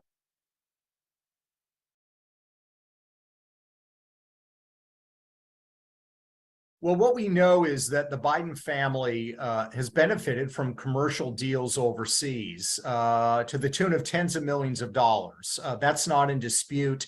That's based on the so-called suspicious activity reports that the Treasury Department has released because a U.S. Senate committee asked for it. These documents show the flow of funds from Russian, Ukrainian, and Chinese sources, among others. So we know there's been a flow of funds. We also know that the people sending that money have very close relationships with the government. So in the case of China, for example, which I believe is the most troubling of the group of foreign donors, you can actually look on the Hunter Biden laptop and find the businessmen who secured these deals for Hunter Biden. There are four gentlemen that are named. If you look at those four gentlemen, each and every one of them has close ties to the highest levels of Chinese intelligence. So, for example, one gentleman who he calls the super chairman, at the same time that Hunter Biden secures a deal with him that translates into about $20 million, that same Chinese businessman is business partners with the Vice Minister of State Security in China, who is responsible for foreign recruitments. This has been reported in Hong Kong. This is not just Peter Schweizer saying it. So you have the flow of funds. You have the flow of funds from foreign parties that are linked to the government and intelligence services. And then you have the third component of this, which is there's no discernible service or product or anything that Hunter Biden has brought to the table. So the question has to be asked, why are foreign actors like these four businessmen in China arranging deals worth tens of millions of dollars to the Bidens and not getting anything in return? And what's important to point out here is that Hunter Biden is the one who's the signatory on these deals, but the laptop also shows that money is fungible within the Biden family. We know that $2 million that arrived from China ended up with his uncle, James Biden. And we also know that Hunter Biden paid some of his father's bills while he was vice president of the United States. So this is not a Hunter Biden question. This is a larger Biden family question.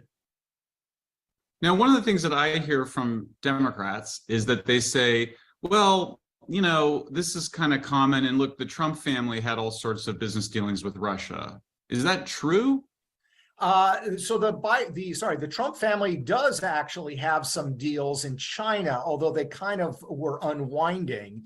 And I raised questions about that and some of the finance deals that Jared Kushner was involved in the Middle East. And those need scrutiny. They need analysis. And by the way, they were scrutinized by the mainstream media. So that's a good thing. The Biden deals weren't, but there's also a crucial difference here in my mind.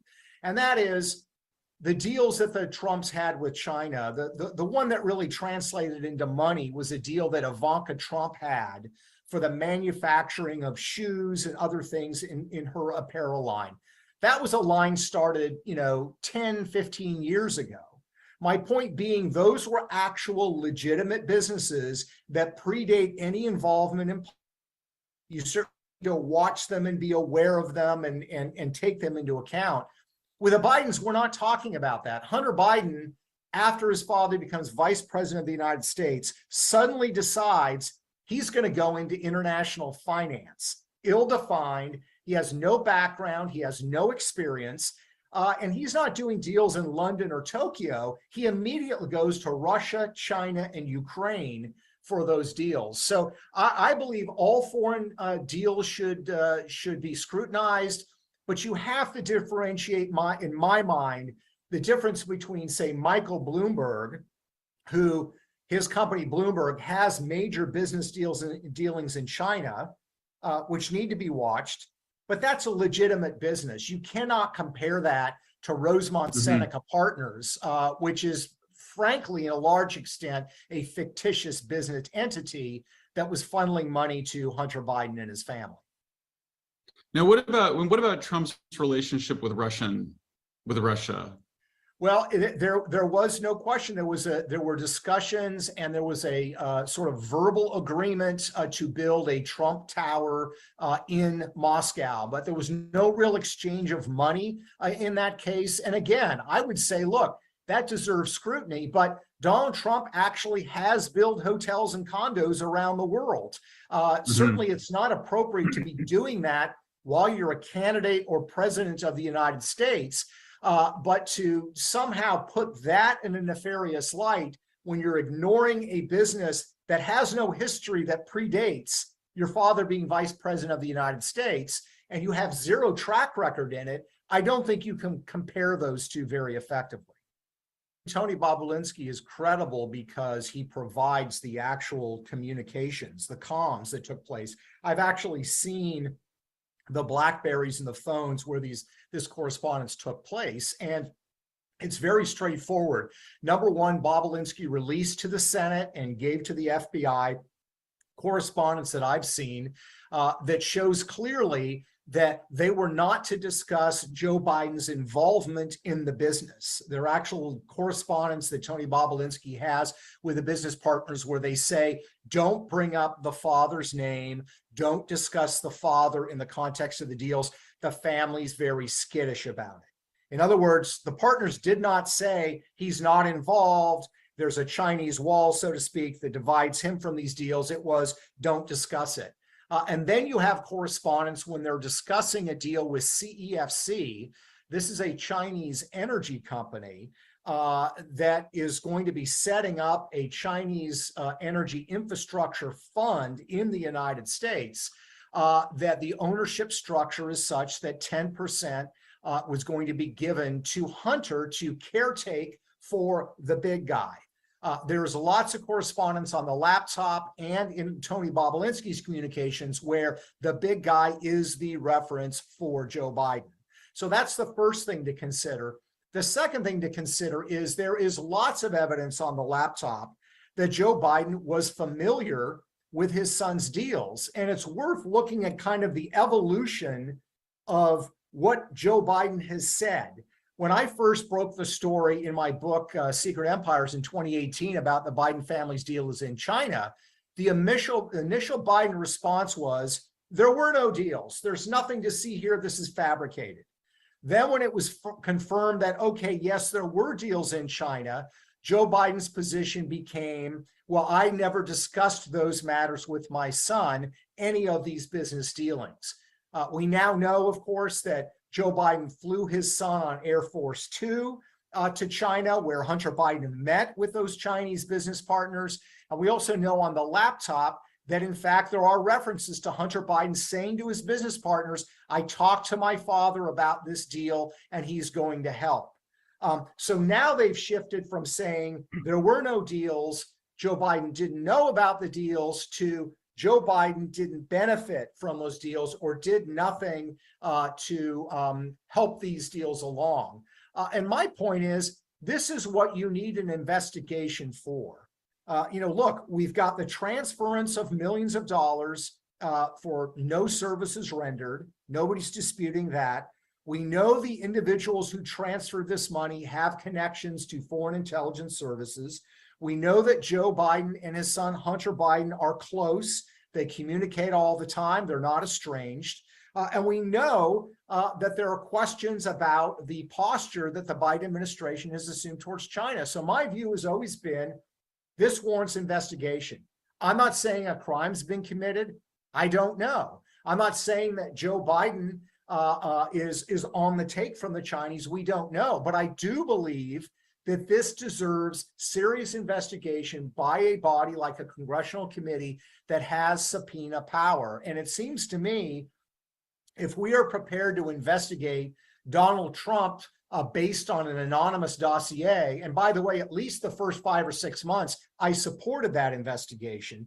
But if we're prepared to investigate that, Iran-Contra, Bill Clinton and Whitewater, this is much higher in terms of the threshold of evidence and information we have that warrants a look and warrants a subpoena power effort to find out exactly what is going on here.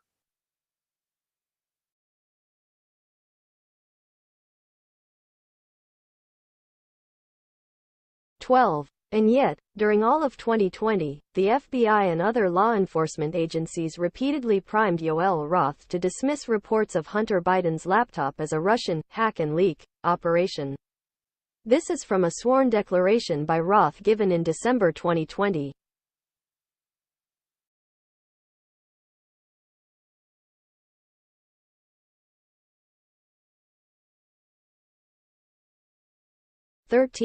They did the same to Facebook, according to CEO Mark Zuckerberg. The FBI basically came to us, and was like, hey, you should be on high alert. We thought that there was a lot of Russian propaganda in 2016 election. There's about to be some kind of dump similar to that.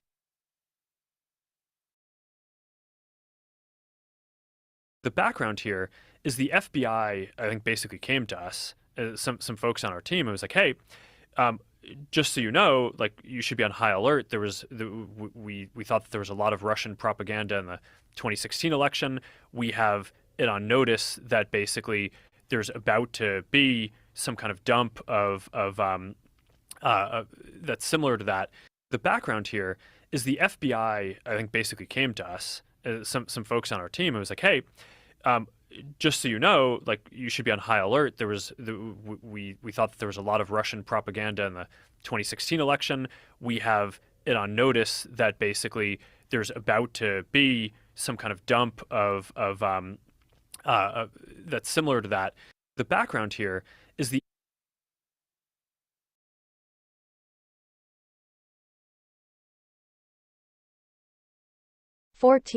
Were the FBI warnings of a Russian hack and leak operation relating to Hunter Biden based on any new intel? No, they weren't. Through our investigations, we did not see any similar competing intrusions to what had happened in 2016, admitted FBI agent Elvis Chan in November.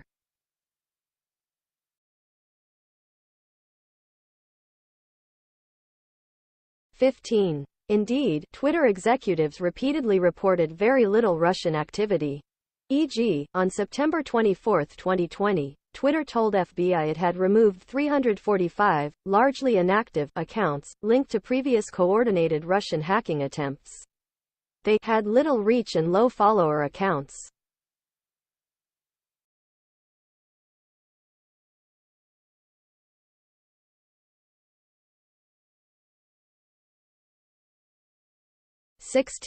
In fact, Twitter debunked false claims by journalists of foreign influence on its platform. We haven't seen any evidence to support that claim by @1___ at NBC News of foreign-controlled bots. Our review thus far shows a small-scale domestic troll effort.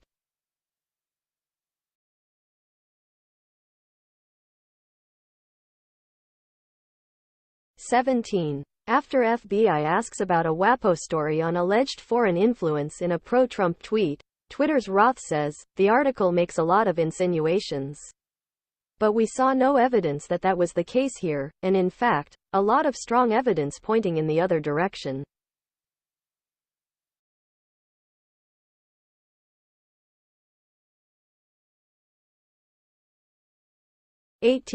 It's not the first time that Twitter's Roth has pushed back against the FBI.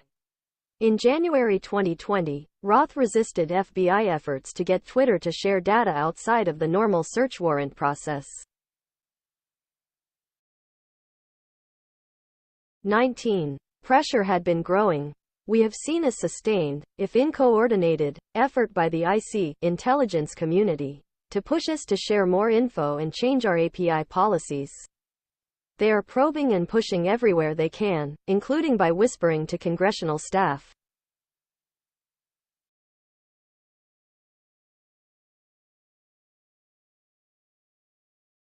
Time and again, FBI asks Twitter for evidence of foreign influence and Twitter responds that they aren't finding anything worth reporting. We haven't yet identified activity that we'd typically refer to you, or even flag as interesting in the foreign influence context.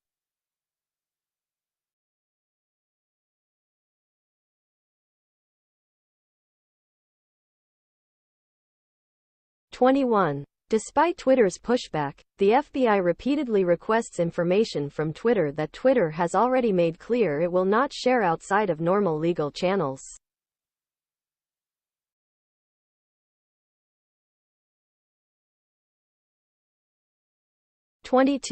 Then, in July 2020, the FBI's Elvis Chan arranges for temporary top-secret security clearances for Twitter executives so that the FBI can share information about threats to the upcoming elections.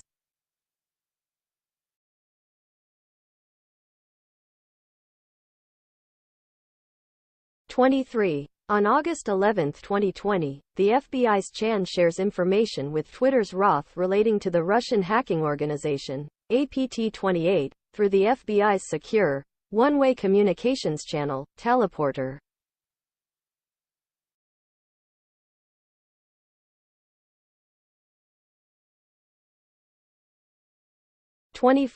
Recently, Yoel Roth told at Karaswisher that he had been primed to think about the Russian hacking group AP28 before news of the Hunter Biden laptop came out. When it did, Roth said, it set off every single one of my finely tuned AP28 hack and leap campaign alarm bells. We learn about DC leaks, and we learn about the intersection between APT28, a unit of Russian military intelligence, a hacking group, and so the morning of the Hunter Biden story in the New York Post happens, and it was weird, right? We didn't know what to believe. We didn't know what was true. There was smoke, and ultimately for me, it didn't reach a place where I was comfortable removing this content from Twitter. But it set off every single one of my finely tuned APT28 hack and leak campaign alarm bells. So it looked possibly problematic. Everything about it looked like a hack and leak. We learn about DC leaks, and we learn about the intersection between APT28, a unit of Russian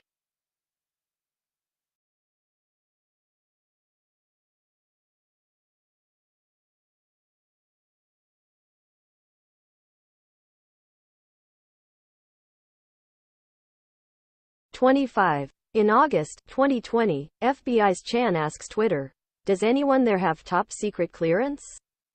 When someone mentions Jim Baker, Chan responds, I don't know how I forgot him, an odd claim, given Chan's job is to monitor Twitter, not to mention that they work together at the FBI.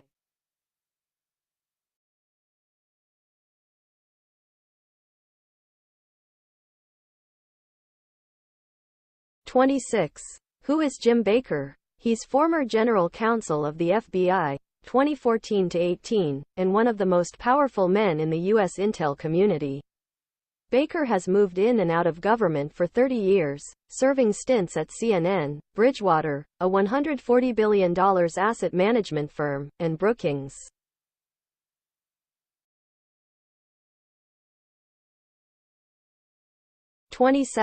As general counsel of the FBI, Baker played a central role in making the case internally for an investigation of Donald Trump.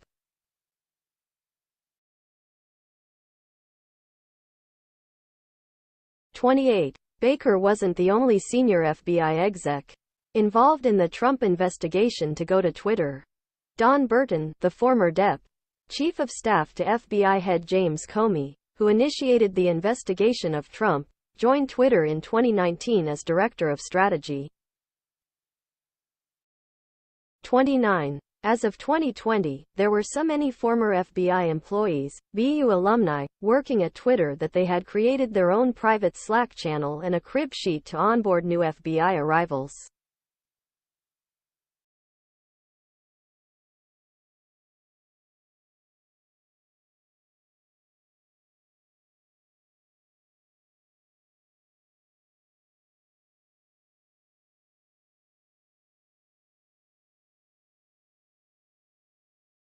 30. Efforts continue to influence Twitter's Yoel Roth. In September 2020, Roth participated in an Aspen Institute tabletop exercise on a potential hack and dump operation relating to Hunter Biden. The goal was to shape how the media covered it, and how social media carried it.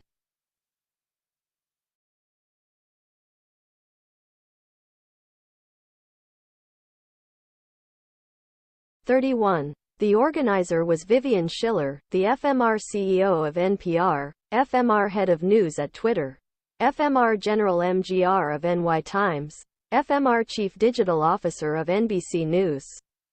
Attendees included Meta, FB's head of security policy and the top NAT.SEC reporters for at NY Times at WAPO and others.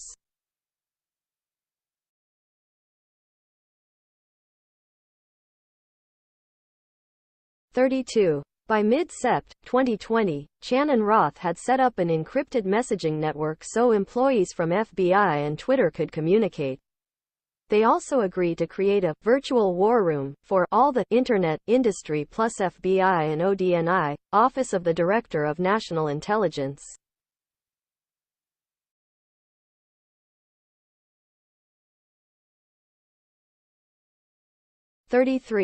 Then, on September 15, 2020, the FBI's Laura Demlow, who heads up the Foreign Influence Task Force, and Elvis Chan, request to give a classified briefing for Jim Baker, without any other Twitter staff, such as Yoel Roth, present.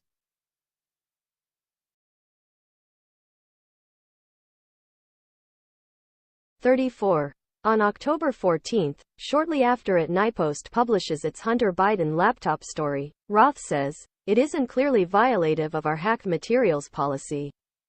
Nor is it clearly in violation of anything else," but adds, "This feels a lot like a somewhat subtle leak operation."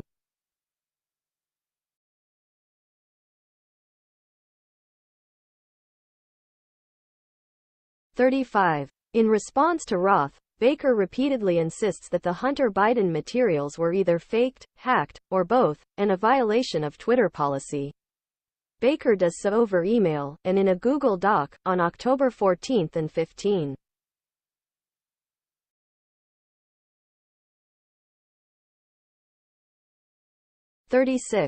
And yet it's inconceivable Baker believed the Hunter Biden emails were either fake or hacked. The NYPost had included a picture of the receipt signed by Hunter Biden, and an FBI subpoena showed that the agency had taken possession of the laptop in December 2019.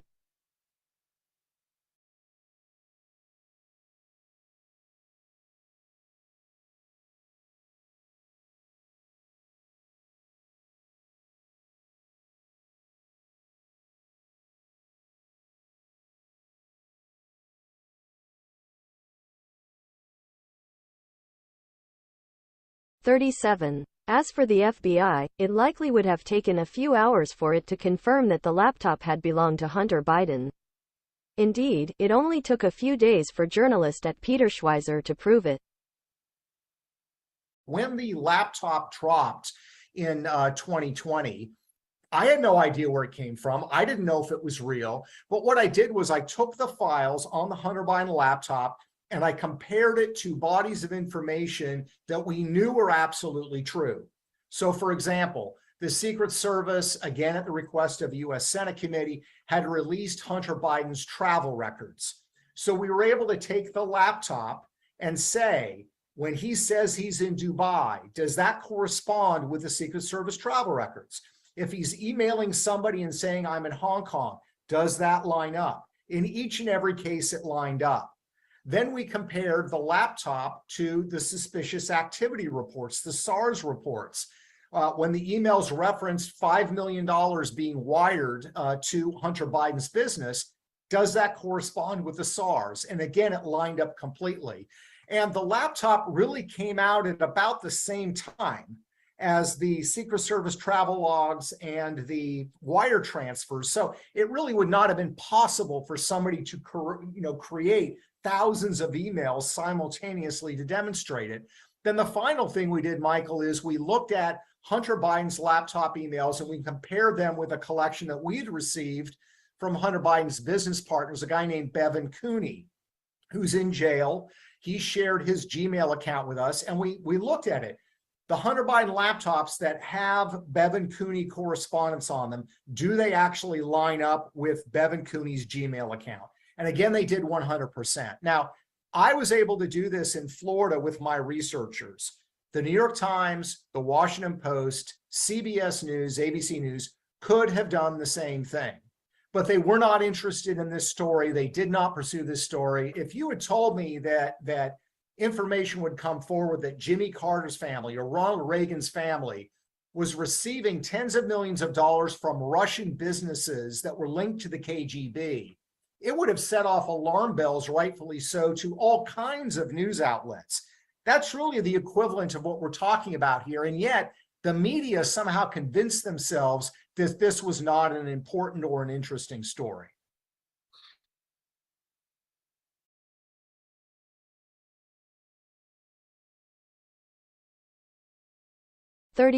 By 10 a.m., Twitter execs had bought into a wild hack and dump story.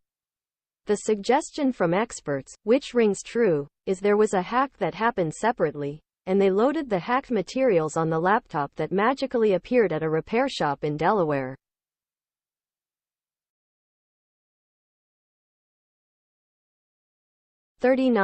At 3:38 p.m. that same day, October 14, Baker arranges a phone conversation with Matthew J. Perry in the office of the General Counsel of the FBI.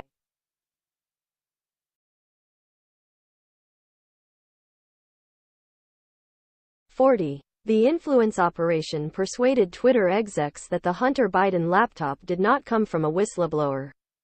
One link to a Hill article, based on a WAPO article, from October 15, which falsely suggested that Giuliani's leak of the laptop had something to do with Russia.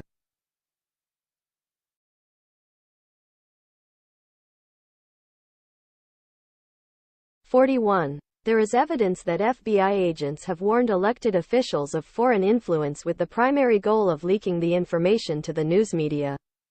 This is a political dirty trick used to create the perception of impropriety.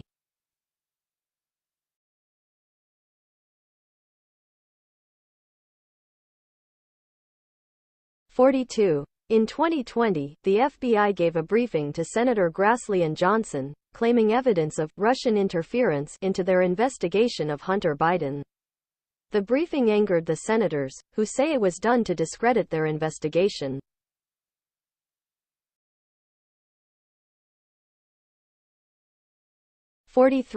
The unnecessary FBI briefing provided the Democrats and liberal media the vehicle to spread their false narrative that our work advanced Russian disinformation.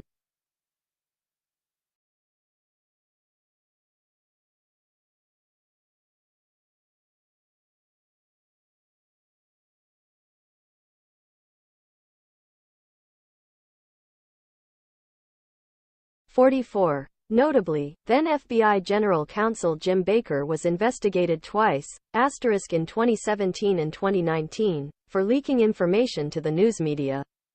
You're saying he's under criminal investigation? That's why you're not letting him answer? Meadows asked. Yes.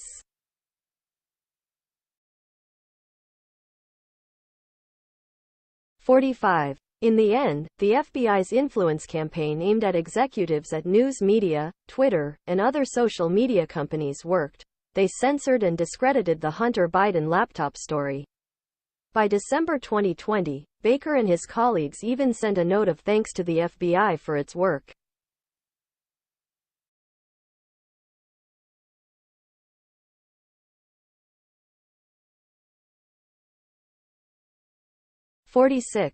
The FBI's influence campaign may have been helped by the fact that it was paying Twitter millions of dollars for its staff time. I am happy to report we have collected $3,415,323 since October 2019, reports an associate of Jim Baker in early 2021.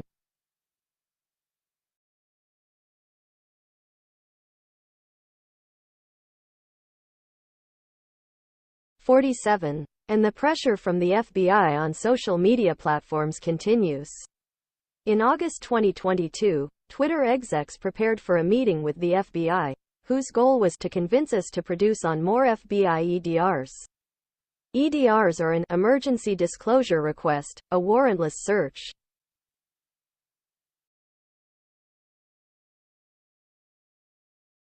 In response to the Twitter files revelation of high-level FBI agents at Twitter, @Jim_Jordan said, "I have concerns about whether the government was running a misinformation operation on we the people."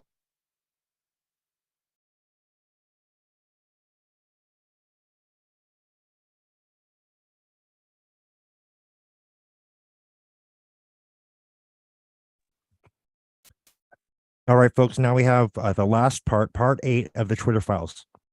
So let's do this and we'll wrap it up for tonight, folks. And then we'll have part 2 next week. Well, no, the week after, because we're going to do the Hunter Biden laptop story part 2, or no, part 3 technically, but part 2 of the business crimes next Friday.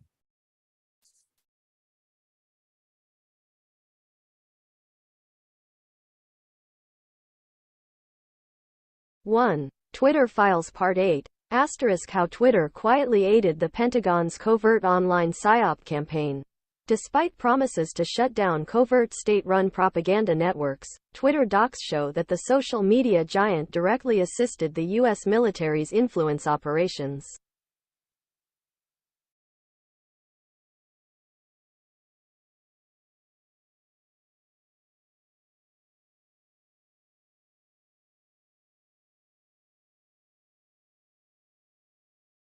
Two. Twitter has claimed for years that they make concerted efforts to detect and thwart Gov-backed platform manipulation.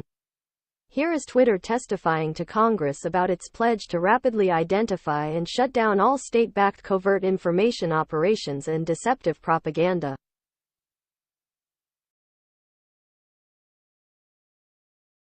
Three. But behind the scenes, Twitter gave approval and special protection to the U.S. military's online psychological influence ops.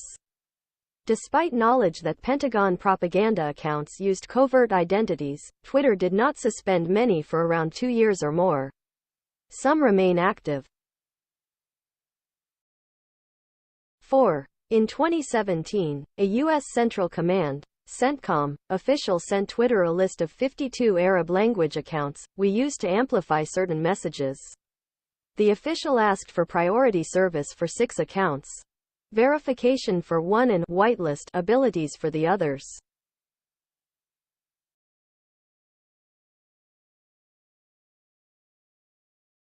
Five. The same day CENTCOM sent the list, Twitter officials used a tool to grant a special whitelist tag that essentially provides verification status to the accounts with the blue check, meaning they are exempt from spam abuse flags, more visible, likely to trend on hashtags. 6. The CENTCOM accounts on the list tweeted frequently about U.S. military priorities in the Middle East, including promoting anti-Iran messages, promotion of the Saudi Arabia-U.S. backed war in Yemen, and accurate U.S. drone strikes that claim to only hit terrorists.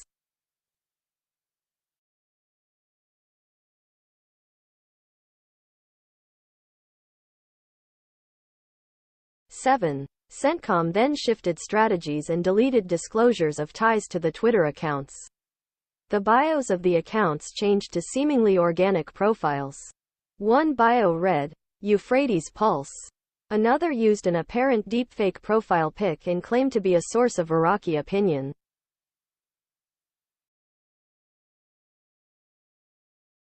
Eight. One Twitter official who spoke to me said he feels deceived by the covert shift.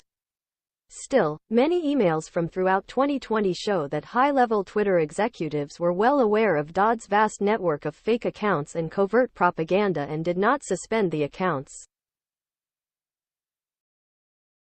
9. For example, Twitter lawyer Jim Baker mused in a July 2020 email about an upcoming DoD meeting that the Pentagon used poor tradecraft in setting up its network, and were seeking strategies for not exposing the accounts that are linked to each other or to DoD or the USG.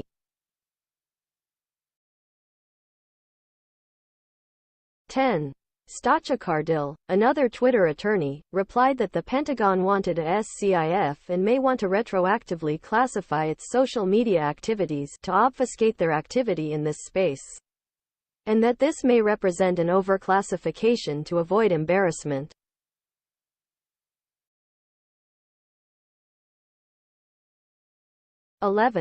In several other 2020 emails, high-level Twitter executives, lawyers discussed the covert network and even recirculated the 2017 list from CENTCOM and shared another list of 157 undisclosed Pentagon accounts. Again, mostly focused on Middle East military issues.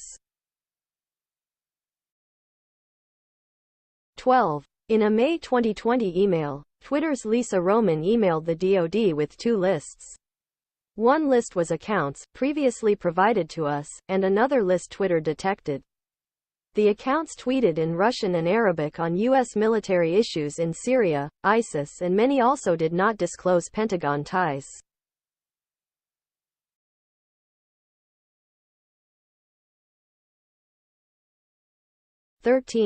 Many of these secretive U.S. military propaganda accounts, despite detection by Twitter as late as 2020, but potentially earlier, continued tweeting through this year. Some not suspended until May 2022 or later, according to records I reviewed. 14. In August 2022, a Stanford Internet Observatory report exposed a U.S. military covert propaganda network on Facebook, Telegram, Twitter and other apps using fake news portals and deepfake images and memes against U.S. foreign adversaries.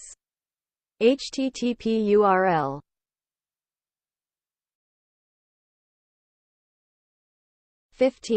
The U.S. propaganda network relentlessly pushed narratives against Russia, China, and other foreign countries.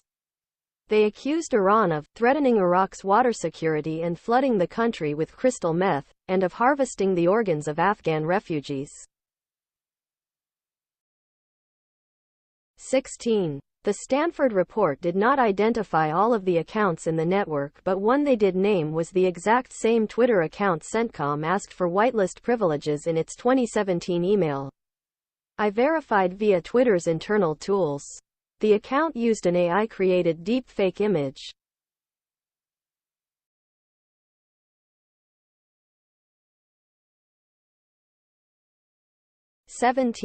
In subsequent reporting, Twitter was cast as an unbiased hero for removing a network of fake user accounts promoting pro-Western policy positions. Media covering the story described Twitter as evenly applying its policies and proactive in suspending the DoD network. 18. The reality is much more murky. Twitter actively assisted CENTCOM's network going back to 2017 and as late as 2020 knew these accounts were covert, designed to deceive to manipulate the discourse. A violation of Twitter's policies and promises. They waited years to suspend.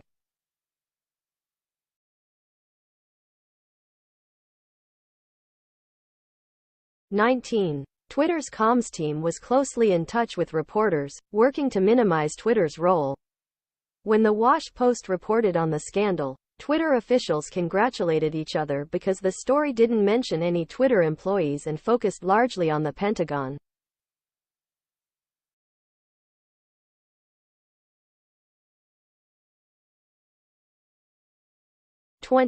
The conduct with the U.S. military's covert network stands in stark contrast with how Twitter has boasted about rapidly identifying and taking down covert accounts tied to state-backed influence operations, including Thailand, Russia, Venezuela, and others since 2016.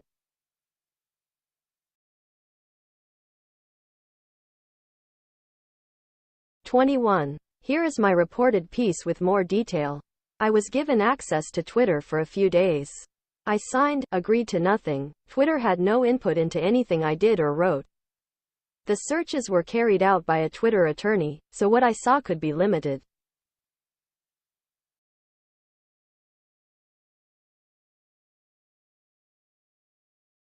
If you want details about how I go about my reporting, a little more about myself, and further documentation and discussion, I just started a Substack.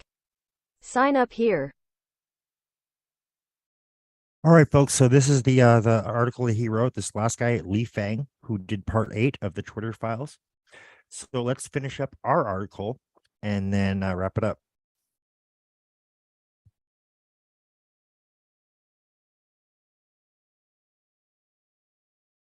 There we go.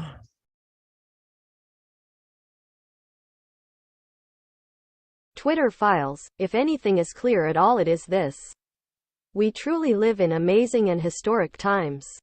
We are literally witnessing the utter and total collapse of corruption in our systems of government, three-letter agencies, and collusion between government, political interests and the private sector.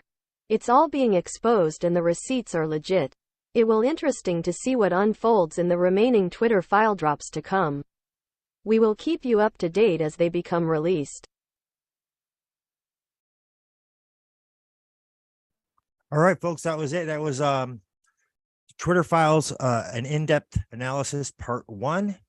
We're going to do part 2 in 2 weeks. Next week, we're going to do our normal Friday episode of Tips, Techniques, and Survival Traits. This will be episode 25. It's going to be part 2 of the Biden laptop report, business crimes.